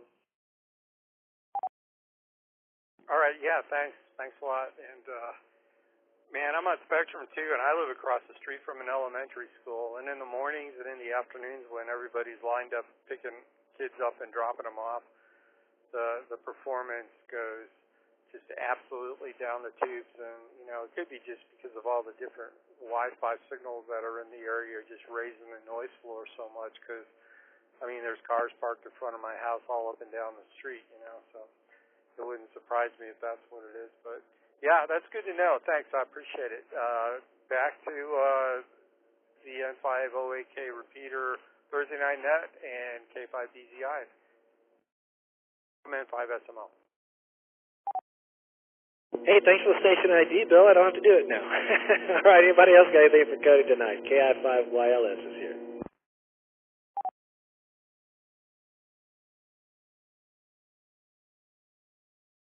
All right, nothing heard. Well, thank you, sir, for checking in. Have a great week, and let me know when you get that 10-meter radio working. And by the way, when the meeting comes up here in a couple of weeks, you're going to take the test, right?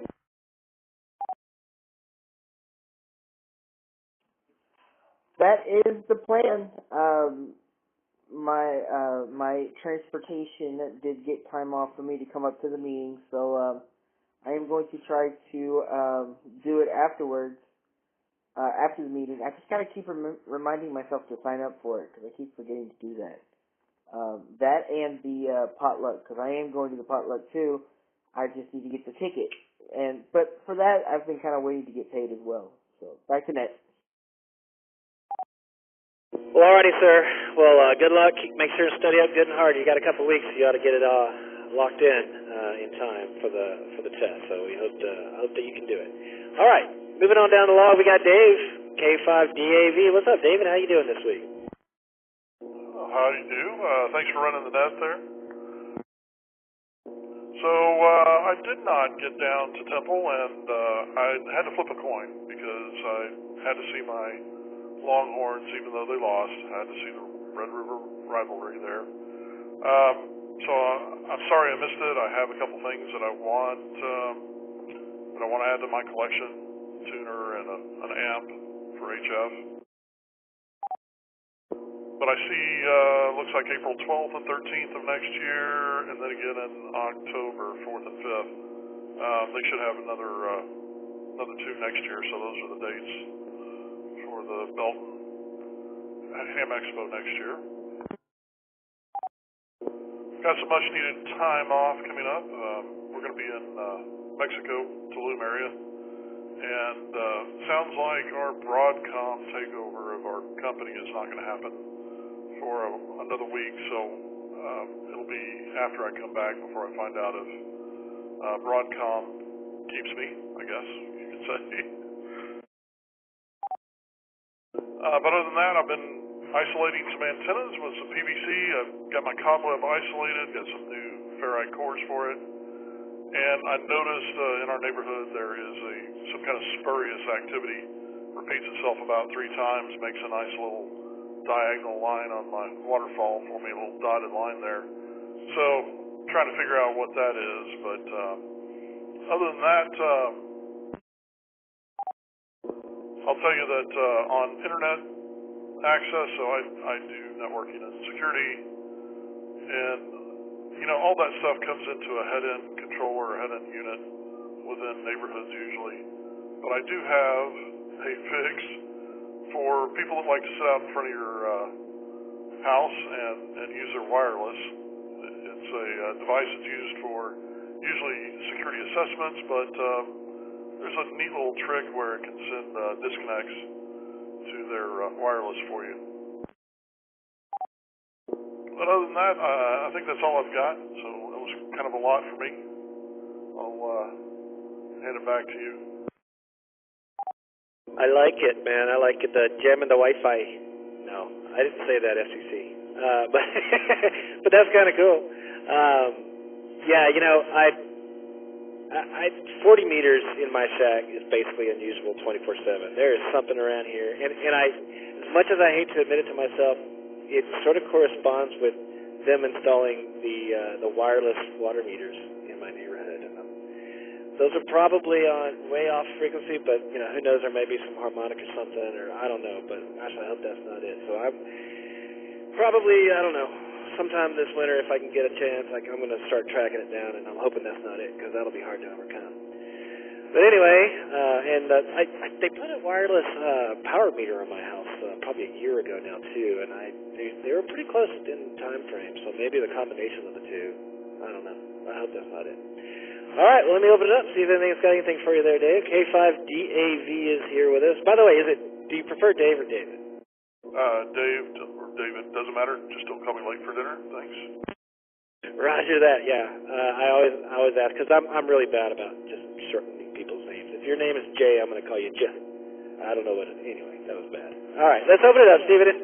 Who's got anything for Dave tonight? K5DAV is here. If you'd like to say hi, come with your name and call sign. KC3 NAG. Go ahead, Randy. Hey, Dave. You mentioned something about dotted lines going across your waterfall. Does it have to start from left to right, like lower frequency to higher frequency, and kind of makes kind of a curve as the waterfall rolls up? Is it something like that, man? Back to you. Yeah, that actually is really close. I think on 10 meters it looks more like that. On 20 it looks more like a straight line, lower left. Well, I guess it starts on the left side of the waterfall and then goes up to the right. But it is definitely dotted, and sometimes dashed. It was a dashed at first, and then a couple of dotted diagonal lines across the waterfall at 20 meters today. Yeah, and it probably only takes like a couple seconds to go across. And if you actually listen to your radio, you might hear this like, that's probably the Austin Army Mars ionosonde. And they shoot that signal up to see what, to see like what frequencies are possible to operate on. So they can tell like, hey, 80 meters, like we can probably like, shoot close range during the day or something, 40 meters, 20 meters, and I guess they do 10 too. But yeah, it's a signal that they use to determine what frequencies would be usable for communications at that time. It took me quite a while to figure it out, but I believe that's what it is, man. Back to you. Yeah, that's interesting because I thought it would be maybe something along the lines with extraterrestrial communication, maybe space station or somebody trying to do moon bounce or something. I don't know, but it was definitely repeating 3 repeats, and it was spaced exactly the same. So it's pretty interesting to see on the meter. Yeah, sometimes you see it, sometimes you don't. Sometimes you just see one track. Sometimes you'll see a double track. It'll go zip, zip, But yeah, it's probably the ionosonde, man.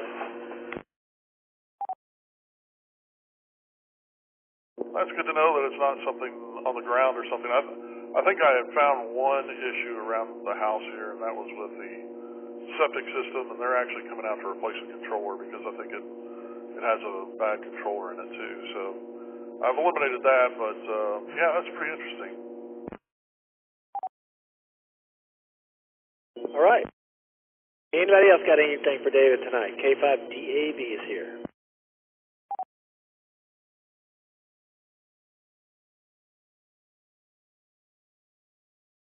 All right, nothing heard. Well, thanks for checking in, Dave. Good to see you on camera, man. Thanks for joining us, and we'll catch you next time around. Have a great weekend. Next on my list is Chris, KF5DPX. Chris, man, how you doing? KF5DPX, doing fine. Just been trying to get back into the CW world, so joined the net earlier. And if anyone wants a boost of confidence and their lack of ability to copy, just go look at the images I uploaded in the CW Ops channel. You'll see what I hear, which is it looks like a bunch of chicken scratch. Other than that, 3 or 4 weeks ago, I finally got my amp in for the Lab 599. So now I'm capable of pushing up to 60 watts on that. Kind of figuring out how the amp works and all that. So far, so good. Took it out to McKinney Falls two weeks ago or so and gave it a little shakedown. So far, it's been working pretty good, and that's what I've been using on the CW stuff. So that's pretty much all I have. KF5DPX, back to net. Chris, that is brave and hilarious to post those pages on the CW Ops channel. That's exactly what my copy looks like. Yeah, if you could make out what they're saying from my chicken scratch, dude, it's rough, but good stuff. I'm glad to see I'm not the only one. All right, anybody got anything for Chris tonight? KF5DPX. N5SMO. Yeah, go ahead, Bill. Hey, I was just going to say, if anybody remembers the old Palm Pilots and the alphabet they had for the stylus, that's great for CW, man. That's what I use because it's a lot less strokes. I can actually kind of keep up with the characters better. Yeah, it looks terrible, but I can understand it. So maybe look into that. It's like CW shorthand, N5SMO.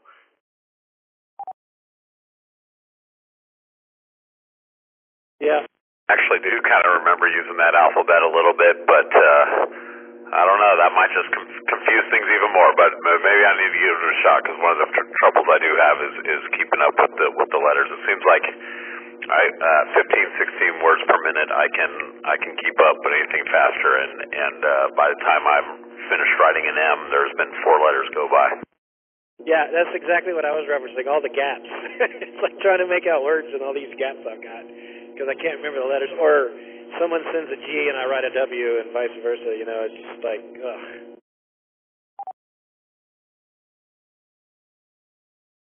All right. Anybody else got anything for Chris tonight? KF5DPX is here.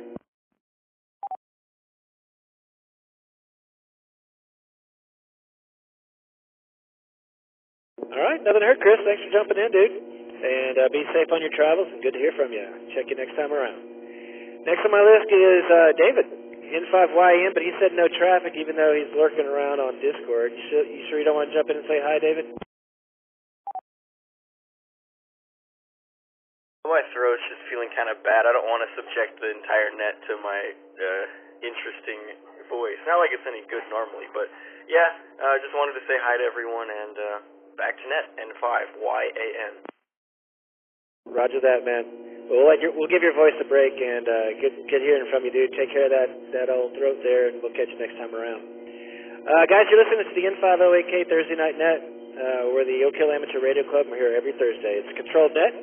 My name is Ray. My call sign is K5BZI, and I am Net Control. We're just about done with our first round of check-ins for regular check-ins, so if you stick around, I'll do another call for check-ins. We'd love to have you, so stick around. I'm almost done. Next on my list is Buzz, KI5ZYT. What's going on, buddy? How are you?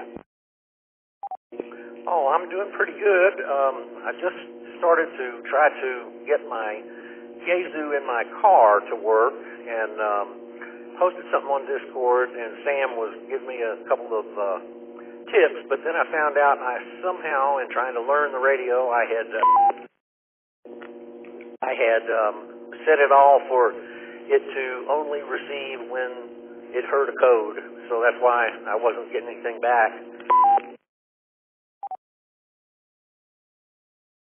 Oh yeah, you got to have that BL tone in there, don't you? Or not have it in there. I mean, I had it in, and then was trying to do just no. I could reach the repeater. That's what somebody helped me on that, or answered and said, yeah, I was coming through fine and clear, and that was after I got rid of the tone. It looking for a tone coming in. Oh yeah, that'll bite you too. Well, glad you got it straightened out, man. And guys, that's really good. A good point. You know, Discord. If you're listening and you're not a member of our Discord server, you got to get on there because there is so much opportunity for an answer for your questions there. We got dedicated channels to every aspect of the hobby, and so you know, for just a good example, if you've never worked satellites, man, we have a satellite Discord channel on our server, and there's guys there that'll answer all your questions and get you started. And that's just one small example. I think, gosh, we've got so many channels I can't even count them. So jump on there if you haven't already. So let me open it up. So you got, guys, if anyone's got anything for Buzz tonight, we're here with KI5ZYT. Come now with your name and call.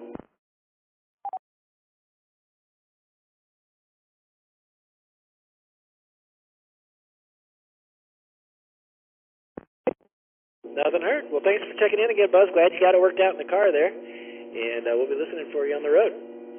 Next on my list is Mark up in Pflugerville, KV9 Clean Mike Bravo. Come on, Mark, what's going on in your world this week?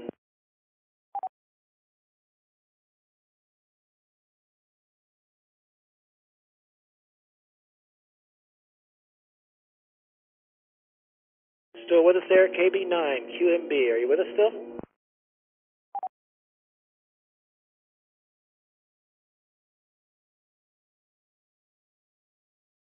Nothing heard from you, Mark. We'll check back in with you later on. So with that, we'll move on down to Jason out in Buda. We'll go from one end of town to the other and go check in with KB5MPJ out in Buda. Hello, Jason. What's new?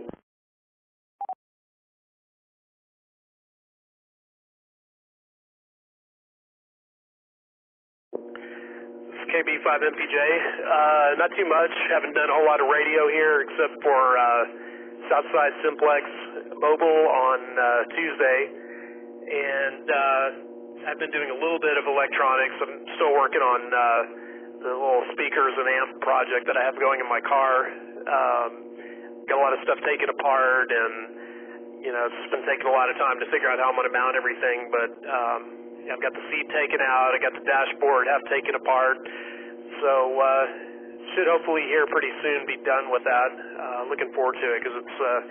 My car's looking kind of sad on the inside with everything taken apart. KB5MPJ. Oh, man, that is the worst. They put the radio right in the middle, so you got to tear everything apart to get to it. In my Chevy, it's like, the cabinet, it's a 72 Chevy for those of you who don't know, pickup truck. So whenever I work on anything under the cab, I got to lay upside down on the floorboard, my feet up in the air. So I can, I feel you, buddy. But I'm glad to hear that you were able to resurrect the old tape deck in that Impala, and glad to hear it's working for you, man. So I'm anxious to hear how it sounds when you get it all done. We'll have to do a tour sometime, just cruise around and jam. Guys, we got KB5MPJ here. Jason's with us. If you'd like to jump in, say hi. Come now with your name and call.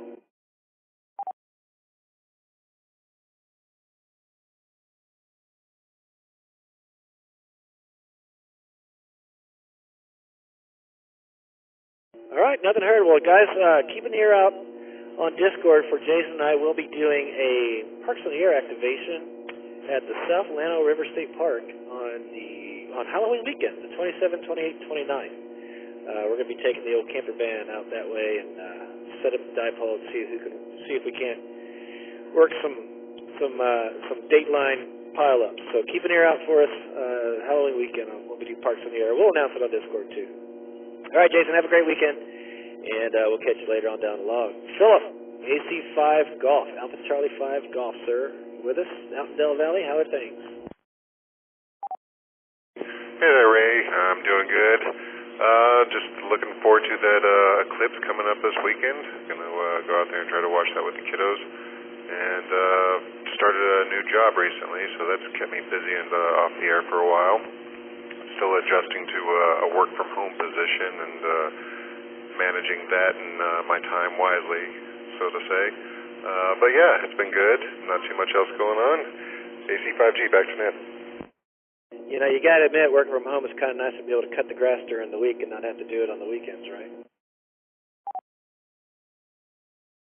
Absolutely, and during the training thing, like, it's just, you breeze right through it, so it really, you know, you got to be disciplined to put in a couple of hours, you know.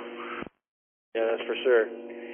Well, it's easy for me. I lock myself in my little shed out here where my computer is, and I just start cranking and almost forget I'm at home, so it works out all right for me.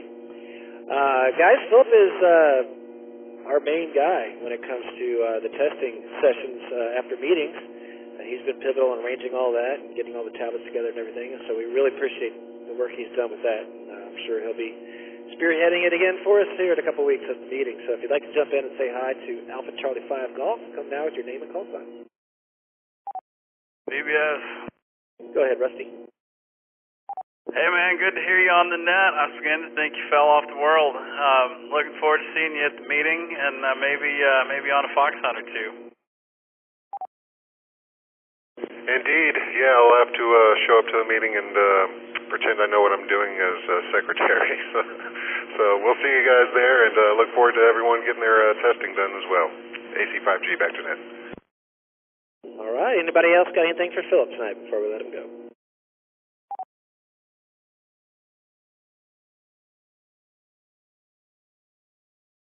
All right, Philip, have a great weekend, sir, and we'll catch you later on. Guys, that wraps up my first round of check-ins for Thursday Night Net. We are N50AK, the Oak Hill Amateur Radio Club, and my name is Ray, call sign K5BZI. I am your net control tonight. I'm going to open it up for another round of check-ins. You do not have to be a club member to join our nets. In fact, we encourage any and all licensed amateur radio operator to jump in here. We'd love to hear from you. So let's do that now. Come with your name and call sign if you'd like to check into tonight's net. This is Kilo Golf 5, Uniform November Kilo, Doug North Austin. This is India 5, Papa Zulu November, Ernesto Mobile. This is Kilo Charlie 3, November Alpha Golf, Randy Anderson Millish, coming in on the flagship, 320. This is WZ5 BBS. I'm across the street from Randy, up here in Anderson Millish, on the flagship, 320. This Kilo India 5, Tango Steven, North Austin, Palmer and Mopac.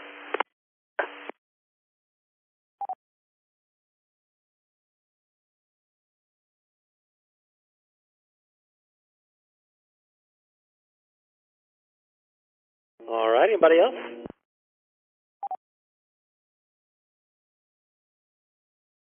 All right. Nothing else heard, so let's go check in with Uncle Doug, KG5UNK. Hunk, get it? Hey, Doug, how you doing, buddy? Hey, man. Hello, everyone. Thanks for doing the net, Ray. And sounds like you recovered pretty well from Friday night. It's nice seeing everybody that I ran into out there. And so I guess that's about all that's been going on, really. Haven't had much. You didn't have, I don't think you had anything in your hands when I saw you. Had you bought something and already put it in the car or what? No, I found me a broken radio to play with, and I waited till the very last minute, and I got it for okay, and so okay price, so it was towards the end there. Didn't really find anything that I just had to have. Yeah, roger that, man. Well, it was good to see you. And, yeah, as you know, I picked up that 1920s according to Ron, he looked it up for me. 1928 circa tube radio, pretty cool. I just couldn't turn it down. The guy gave me a price I couldn't pass up, and haven't had a chance to really plug it in yet. But I did find a speaker for it on eBay this week, and I got it for about the same price I paid for the radio. So that's pretty cool. All right, man. Let's see if any of them might to say hi to you here. KG5U and K's of those guys. If you'd like to say hi to Doug, come on in here and give me your name and call.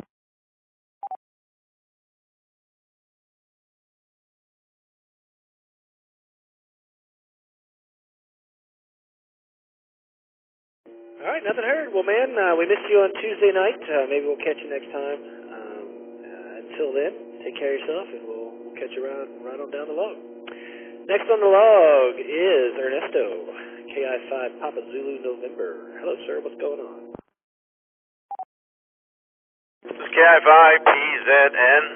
Hey, Ray, thanks for running the net, and hello to everybody on the net. I am driving around, been driving around, doing a bunch of errands this evening, so I've missed the I missed the net, most of it. Stopped by Doug's place. Hey, Doug, KG5UNK with Enrique. We'd paid him a short visit there while we were running errands nearby. Good seeing him, too. And let's see,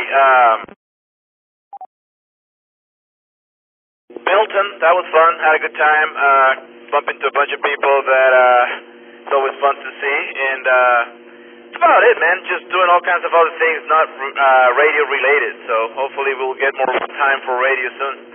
Back to net, this is KI5PZN. Yeah, man, sorry I missed you guys. I was, as I'm sure you've heard, sleeping off the night before. But you should have banged on the window. I'd have jumped up and come said hi to you. Did you spend any money out there?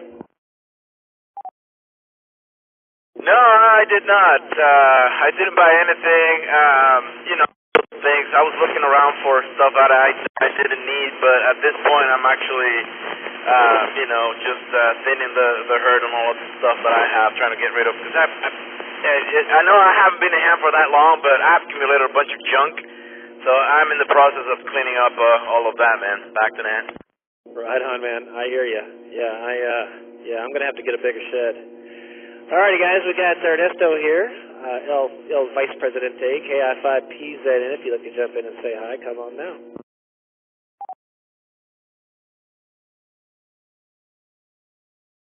BBS. Go ahead, Rusty. Ernesto, are you doing old man breakfast? And what about fox hunting for the weekend? Any clues? Well, I don't know how well my audio is right now. I'm on a little dip here, but I don't think I'm going to have the time to do either one of those this weekend. I'm also in the process of moving, so I'll play by ear, but I think it's going to be a hard one to be able to get away. Well, I guess I could do a fox hunt at the end of the day. Nighttime fox hunting, I'm up for it if you're up for that. But breakfast, it's still on the list. I'm still not sure if I'm going to be able to make it. Back to you. Roger, man. Well, ping me, let me know. WZ5BBS. All right. I think I vouch for everyone when I say we can hear you just fine. I had to turn the audio down a little bit there. So, anybody else got anything for PZN tonight before I let them go?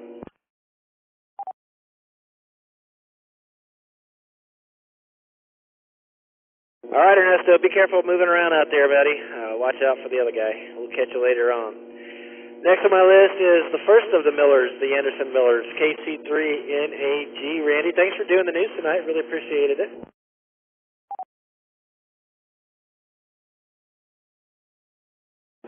Yeah, okay, Ray. Yeah, news, no problem. It was like, I don't know, I was trying to find something interesting, but I don't know, that's what I came up with. Anyway. Yeah, anytime, man. Hey, Belton was a lot of fun. Ray picked me up in his wild camper rig, and you haven't had fun until you've been on 35 and left lane on a windy day with Ray pedaled to the metal, and he's got 11-meter rig on. He's got 10-meter rig on. He's got 2-meter rig on, and he's got like the CD playing. So yeah, it's a lot of fun, man. Met a lot of people up there. It was really cool. It's actually it's way more fun being up there at night than it is being there at 7 o'clock in the morning. But I was up. Ray wasn't. But that's the way it goes. And on another Ray note, I think aren't you all doing like some kind of communication on Saturday for the eclipse? Back to you. No, I had started sort of a conversation about doing something for the April eclipse, but I just don't have the bandwidth. We're a little late on booking stuff, and so I kind of left the channel open if anyone wanted to pick up the reins on that, but I just kind of don't have the bandwidth to organize that deal right now with such short notice. But yeah, man, you know, when you got a small block Chevy, I'm going to use every inch of that 350, and that sucker gets up and goes on the highway. So that's how I roll, I guess is how I should what I should say. All right, anything else, Randy, before I open it up?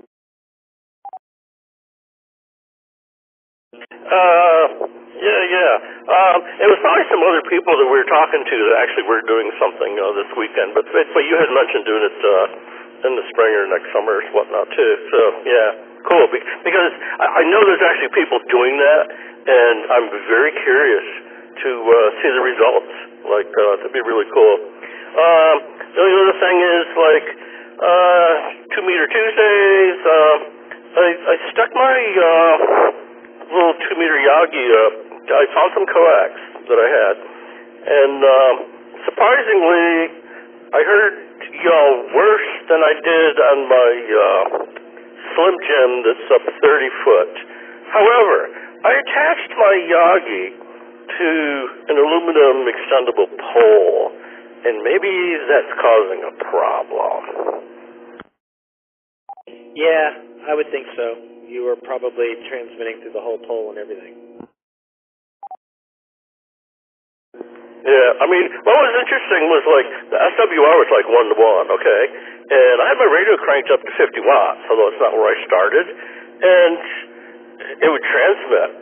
But, and I actually, I took my HF antenna switch and put it over like on 2 meters so I could do either antenna, and I could hear you once in a while really good with my Slim Jim up 30 foot, and I quick switch over to the Yagi, which was up about, say, 12 foot or something, and I couldn't hear you at all. So I must have like a screwy connection in there or something. I was just surprised SWR was as good as it was, so I'm going to have to check it out, man. They say height is might on VHF, so that difference in height may have been the deciding factor, especially considering, I don't know if you remember this, but a couple years ago you and I mapped out the elevation profile for you, and you're behind that big Spicewood Springs overpass, and I think that probably has something to do with it too.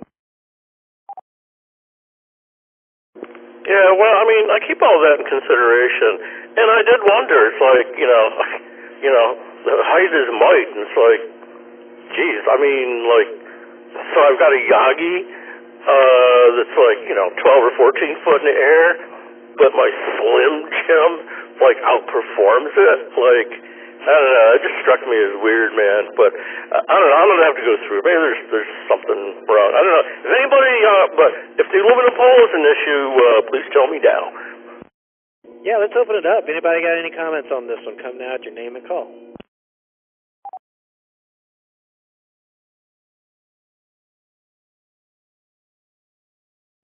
KEG5UAK. Go ahead, Doug. Hey, Randy. So my first and probably most important question is the Yagi, is the pole mounted on the backside of the Yagi?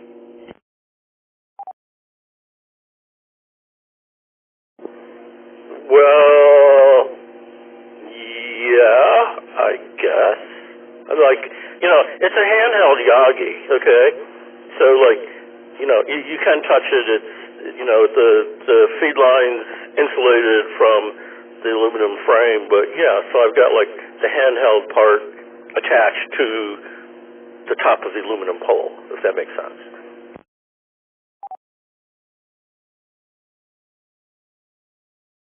Okay, but the aluminum pole is not in front of any of the elements. All of the elements are in front of, or meaning in front of, like the direction you would be pointing it. So the main thing is the aluminum pole is not in front of any of the other elements. That is correct. It is definitely on the back side. And it's only a 2-element Yagi, which is like a weirdo. And the first element might be, foot 16 inches from the pole, but yeah, it's definitely on the back. I'm not supporting the boom like out in the middle of the boom. It's supported from the far end of the boom. Well, far end, you know what I mean. Well, I would say that then that the pole would have little effect on it. Most that are even the ones that have all the elements insulated from the boom, as long as it's mounted on the backside, that generally doesn't interfere with the pattern or the antenna, especially with a good match like you said you had there. KG5UNK. Yeah, well, thank you, Doug. I mean, because that's what I had researched this out before, and it's like, I thought the aluminum pole was okay. But, I don't know, sometimes I screw up, who knows. But, yeah, man, thank you very much. KC3NAG, I'll turn it back to the net control dude. All right. Anybody else got any comments or questions about this setup here, running 2-meter Yagi versus the Slim Jim at 35 feet?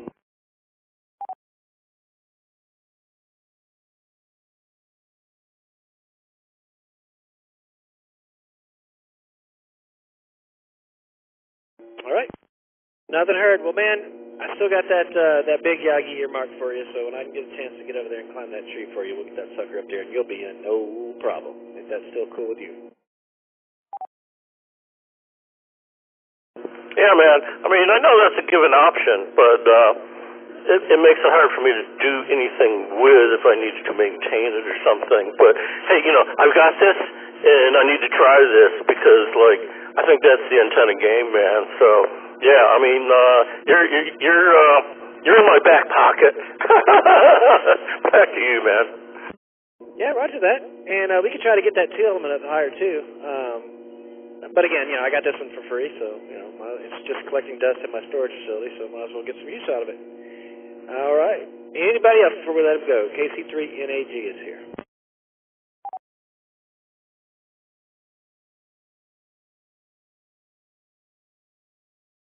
Nothing heard. All right. Thanks for checking in, Randy, and I had a lot of fun with you out of Belton, man. Thanks for going. Sure was a good time Friday night. All right. Let's check in with the other Miller, the other Anderson Miller. WZ5BBS, Rusty. Hello, sir. How you doing? Hey, man. No complaints here. Went to Belton with Ernesto and Enrique and got to see a lot of fun people. We waved as we went past the camper. I wasn't going to wake you up because I knew better. I knew you'd be rising sooner or later. So it was good to see the camper there and, making a good show for us at Belton. Then what was it? I guess Sunday, Doug came over. We watched a little F1 and hung out. And that was fun. So, yeah, it was a fun weekend, and been kind of busy just doing, random stuff. Haven't been playing a whole lot of radio. Looking forward to the Nightcrawlers net this weekend, see how that goes. It'll be entertaining. And, yeah, man, just kind of boring as far as that goes. But looking forward to doing a little fox hunting this weekend, putting the fox out as well. So if y'all are looking for fox hunts, go check out the Discord. And that's about it, man. Yeah, that reminds me, to those of you who stopped by the camper on Saturday, for the record, Friday night, before the big front, I don't know if it was so much of a storm as it was just kind of a front blew through and it got really windy, I had the canopy up with our club banner on it, so unfortunately, come Saturday morning it was down, but it was up all Friday night pretty much almost. So, We did represent as much as we could on Friday. And hey, I was going to ask you something, Rusty. Those F1 cars, I had heard that those things are partially hybrids. Is that not true?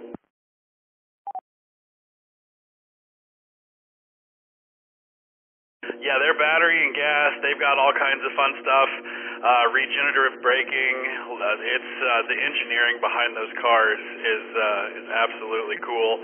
And you know, if you have a couple $4 or $5 million to spend on a car, you too can have one. But no, dude, the engineering in those things it's just incredible.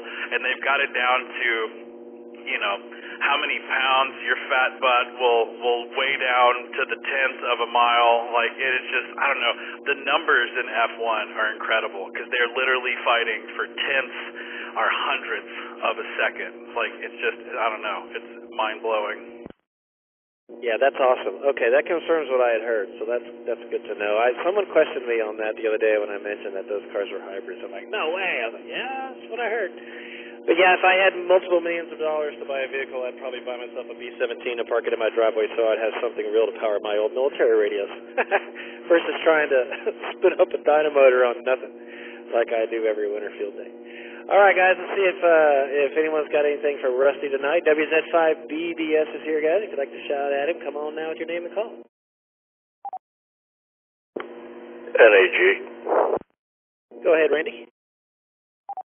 Hey, Rusty. Hey, yeah, like, we actually did have, like, the canopy and the banner up and whatnot. But, I mean, Ray doesn't know the story because, like, Ray was asleep, you know, like usual. But it was about between 3 and 3:30 in the morning, and all of a sudden, man, the wind came cranking up, and, you know, 2 of the poles for the canopy were bungeed to the camper. And the wind came up so bad, 3 of the poles were 2 foot off the ground. The chairs were about ready to blow over to the next county. And the big, tall president of some northeastern radio club or something met the guy. Him and we're like, man, we got to take this down because it's just gonna, you know, there's like people camping, like, you know, in like fabric tents and stuff next to us, sort of, you know, but, you know, we're gonna kill somebody. So we pulled it all down like about 3:30 in the morning, jammed it underneath the camper. So that was the deal. But we did try our very best to represent the N5OAK Radio Club as best as we could. You know, it's funny, I didn't even see MWA, and I figured he'd be up at the crack of dawn. But, yeah, no, usually there's a table and a bunch of stuff and all that kind of stuff, but I didn't hear of Ray bringing a haul to Belton, so I didn't know if they had anything to sell or not. It's always kind of a communal table as well. I also saw the M-Jars or whatever the club is at Burleson that does the YLNet. And I said hi to those guys. That was fun to see them there. But yeah, no, always good time at Belton. Yeah, those M-Jars guys were cool. I walked up and I was like, "Hi, I'm Ray," and they're like, "Oh, hey, Ray." I was like, "Oh, geez, I guess I don't." I was going to introduce myself, and I guess it explains it that you had already stopped by. Yeah, I haven't had any. I haven't come across any silent key hauls in the last year or so. So my garage is actually pretty clear. So I didn't have anything to contribute. No one else, you know, gave me anything to try to unload. So no need for the tables. We just set up the banner to represent and a couple lawn chairs and an ice chest Friday night. So that's all we had. So it was actually kind of a nice reprieve. Didn't have to deal with all that selling, which I don't mind. But, you know, it's kind of nice to be able to not be responsible this year. All right, guys, we got WZ5PBS here. If anyone else has anything for him, jump in here. KG5UNK. Go ahead, Doug. Hey, man, just a comment. You know, they're all fighting for tenths of a second unless you're Verstappen. KG5UNK. See ya. Yeah, no doubt. And then you got time to like eat a sandwich and watch a game and tie your shoes and do some other things. Yeah, no doubt. He's definitely in a league of his own.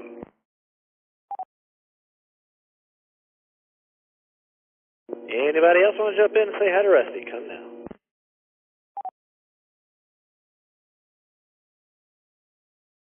Alrighty, sir. Appreciate you.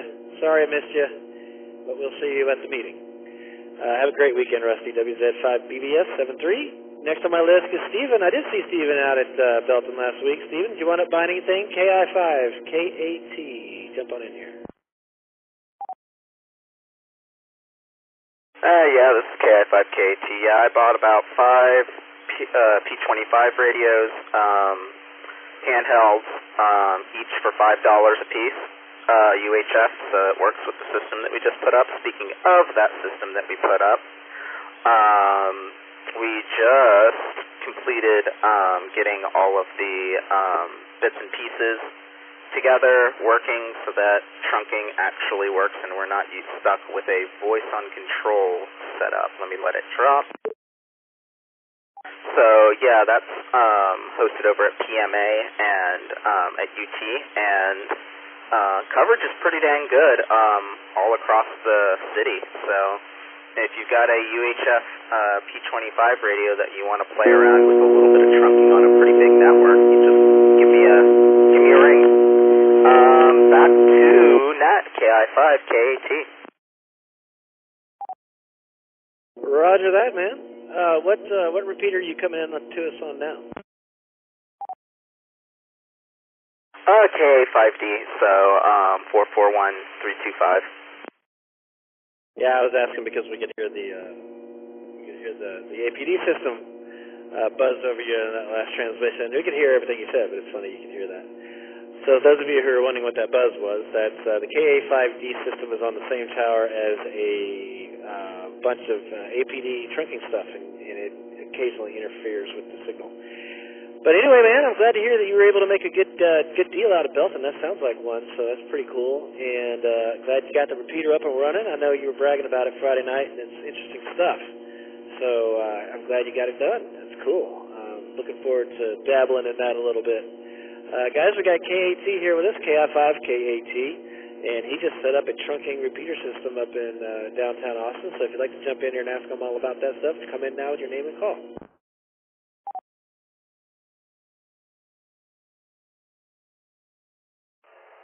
This is AI5KT, Rick. Go ahead, Rick. I want to know where you got those radios for $5 each. It was who was it? I can't remember. It was a dude that worked with E.F. Johnson, and they were old lab radios, so, you know, I picked through a box of VHF, UHF, and 7800 and bought all the UHFs. Awesome, well done. AI5JT back to that. Yeah, Roger. You know, that's the beauty of Belton. You get those boxes, and, you know, not a lot of people are looking for those radios. And there they are, and you get a good deal on them. I got a couple of really screaming deals this weekend as well. So, yeah, that's what it's all about. All right, anybody else want to say hi to KI5KAT? Come with your call sign. NAG. Randy? Hey, Kat. How you doing, man? Really cool sitting down and chatting with you. And it was really interesting having you explain how a trunking system works through the repeater and kind of like splits the channels out. Like, you know, that's kind of like, you know, that's cool magic, man. So I want to thank you for like taking the time and telling me all that. Yeah, no problem.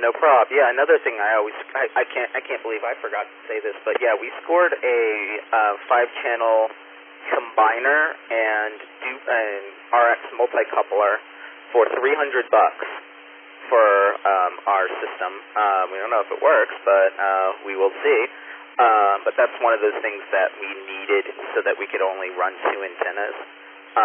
But yeah, that is the beauty of Belton. It either rains or pours. There were like 3 or 4 people with combiners, and it's like if I had the money, we would have snapped them all up. Anyway, back to net. KI5KT, was good talking to you. You took the question right out of my mouth there, Stephen. So I was curious if you had had a chance to utilize that combiner yet or not. It sounds like you hadn't. So what is? Explain to me what the benefit of it is going to be versus what you've got working right now. So what the combiner does is it splits.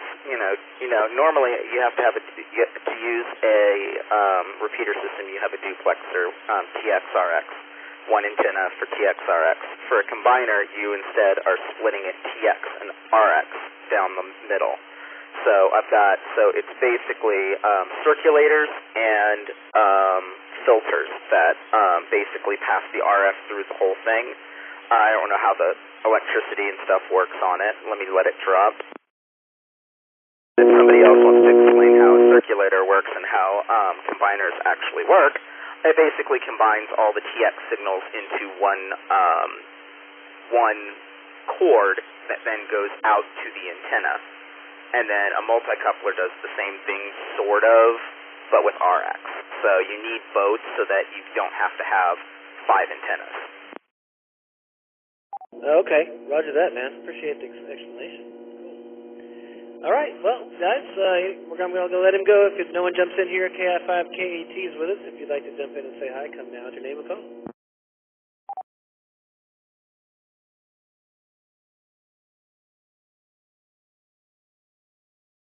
All right, nothing heard. Well, Stephen, man, thanks for dropping by Friday night. It really was a good time hanging out with you, and appreciate the cold brew. And hopefully we'll catch you next time you're around.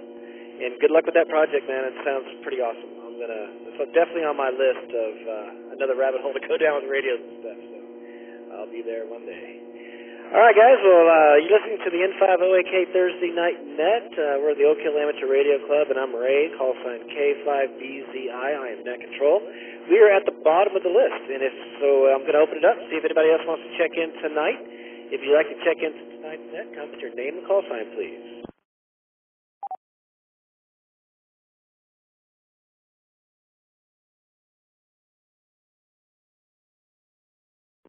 Check-ins for the Oak Hill Amateur Radio Club Thursday Night Net. You do not have to be a club member. We just ask that you are, in fact, a amateur radio operator licensed. So come on and check into our net now if you can.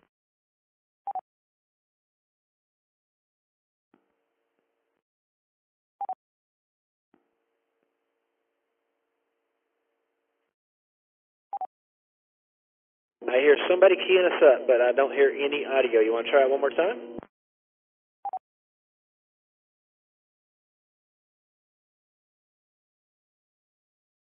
All right, nothing heard. Well, we're going to wrap it up. Thanks, everybody, for joining us tonight. I'm going to jump through a real quick selective reading of our weekly calendar of nets and activities. So I'm going to start on Sunday. Sundays, there is a Travis County Aries net that happens at 7 p.m., and the frequency for that guy is 147.360. It's a offset of a positive offset with a tone of 131.8. And you can also hear it on the 146.940, and it has a tone of 107.2. That's the Travis County Aries net every Sunday night at 7. And by the way, right after that net at 7:30 is our weekend wind down net hosted by Ernesto and Maria on this repeater network. You can check out Ernesto and Maria's wind down net and give us a quick rundown of what you've been up to over the weekend. That's every Sunday at 7:30. Mondays are packed, man. We've got 6-meter Monday at 8 p.m. officially. It's a net that starts at 8 p.m. on 50.125 sideband. But that's the origination point. But it's been known to jump to FM, jump to SSTV, you name it, CW. Just a good way to try out your 6-meter gear and get that old 6-meter antenna warmed up again. It has ups and downs based on, whether or not folks can get there on a Monday night, and depending a lot on propagation. Sometimes when propagation's really good, we can't hear each other locally. So, But check out the Slack channel or the Discord channel, I'm sorry, on 6 Meter Monday, and find out and advertise you're going to be there and drum up a little support, and you'll get some folks there. I think nobody showed up last week, but that's kind of unusual. I think there's always at least a couple folks on Monday nights at 8 p.m. on 6 Meters. Also at 8 p.m. on Monday nights, we are linking to the JMARS folks up there in south of Dallas for the YLNet, the weekly YLNet. It's a net run by women, for women, and they do allow men to join in at a certain point during the net. So it's really interesting, a lot of fun, and they have a really good attendance. So check us out on the Oak Repeater Network at 8 p.m. on Mondays for the weekly YLNet. Let's see, Tuesday is my favorite day, Southside Simplex. It's a 2-meter simplex net that happens at 8 p.m. on 146.555 simplex. It's an open drag shoe net, meaning there's no real structure to it. We're not necessarily always on time. Sometimes we're early. But come join us, 146.555. If you can hear us, we can probably hear you. And if we can't hear you, someone can, and they'll relay for you. There's a lot of relaying that goes on Tuesday nights. So come join us for Southside Simplex on Tuesday nights at 8. There's also at 6 p.m. on the Oak Hill Amateur Radio Network is the Absolute Tech Net, which is cool. I didn't even realize that net existed until last week when I caught it, and I was like, man, this is cool. So that's why I'm mentioning it this week. It's probably been on the calendar forever, and I just noticed it the other day. But pretty cool net, Tech Net. And it is, it's originating out of, I believe it was New York or New Jersey, and it's a pretty cool net. So if you can get to the radio at 6 p.m., maybe you're driving home from work and stuck in traffic, tune into the Oak at 6 p.m. on Tuesdays for the Absolute Tech Net. Of course, I got to throw out shout out to the UT Amateur Radio Club. We've got their nets on Wednesday nights at 8 on the Oak Hill and UT Amateur Radio. The Oak Hill and KA5D system. The KA5D system is where it originates, and we connect to it on Wednesday nights in support of our friends over there at the UT Amateur Radio Club. They do a great net. Come check them out, support them. 8 p.m. and it's in orange on the calendar. That's cool. Every Wednesday night. Thursday nights are a good night, man. You get this net at 8 p.m., but before this net is the CW net that happens at 7:30 p.m. over there on 3532, give or take, on the 80-meter band, which happens to be in the portion of the band where technicians are allowed to operate CW. And they're really forgiving over there. Pat and the group are good. I'm terrible, and they even let me check in. So, guys, go check in with Pat and the group on 7:30 at 3532, give or take, on the 80-meter band.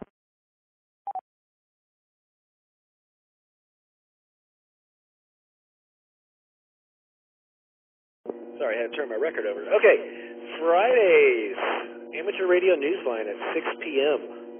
6 p.m.? That says 6 p.m. Amateur Radio Newsline on our repeater network. And Amateur Radio Newsline's cool. If you ever caught that, it's pretty fun to listen to.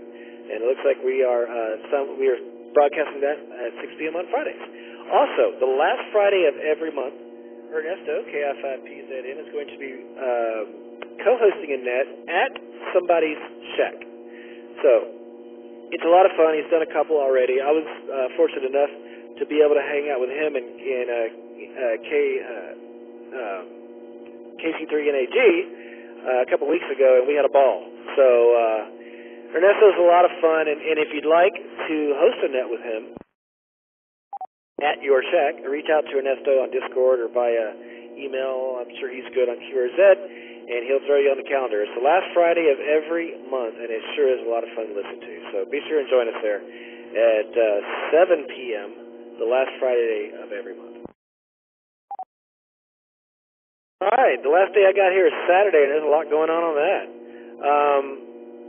So the first one being, that's interesting, 12 a.m. Okay, so that's actually Sunday there. All right, anyway, the Austin Amateur Radio Club does the Old Man Breakfast at 8 a.m. up north. Ask Rusty about details on that, or I guess you could probably find information about that on the Austin Amateur Radio Club's website. But most importantly, 10 a.m. is the K5LBJ News and Information Net. The guys over at Lhasa High School have a net that happens at 10 a.m. every Saturday morning, K5LBJ. is their club call, and they're worth listening to. Good group over there and worth supporting. Go check out at 10 a.m. on this repeater, and I believe it's a simulcast on the KA5D system too. I may be wrong about that, but you can definitely find it on the Oak Hill Amateur Radio Club repeater network. K5LBJ, Lhasa High School News and Information Net every Saturday morning at 10 a.m. Also, it looks like there's a 220 net at 9 p.m. on Saturdays. Let me click on this and see what it says. It says the AI5 repeater 224.100. 224.100 every Saturday night at 9 p.m. 100 is the tone, and it's the original preservation net, the 220 megahertz guys. Go check them out Sunday nights. And then after that, the fun begins at midnight for the Saturday night. What was it called? I lost my calendar. It's called the Nightcrawler Net on Saturday nights at midnight. We're gonna be hosting that, and those guys are out of Chicago, I believe Rusty said. So let's check it out. I think the first one's this Saturday, and I'm going to be sleeping because I have to get up early in the morning to drive to Houston for the Texans game. But I'll probably catch the next one. That's every Saturday night at midnight. The Nightcrawler's Net on the Oak Hill Amateur Radio Club repeater system. That's all I've got. As far as the calendar, there are other things on the calendar that I skipped over. If you'd like to find out what I omitted, go check out the calendar tab on our website at n50ak.org. And if you have something that you'd like to add to our calendar, reach out to the club web administrator in WZ5BBS. And if you would like to mention something that I have not mentioned that is a weekly event, come now with your name and call sign.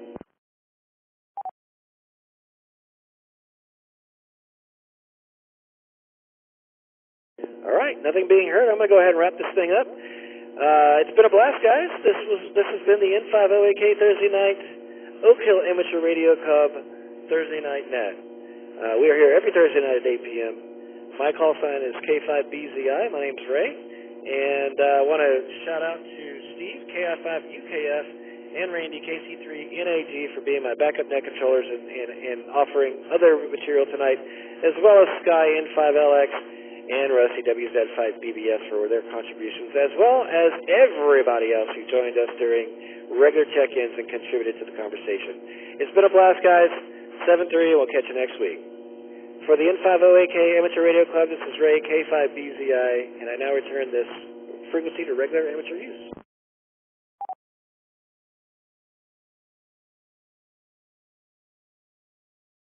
Thanks, sir. Appreciate it. WZ5BBS. Yeah, man.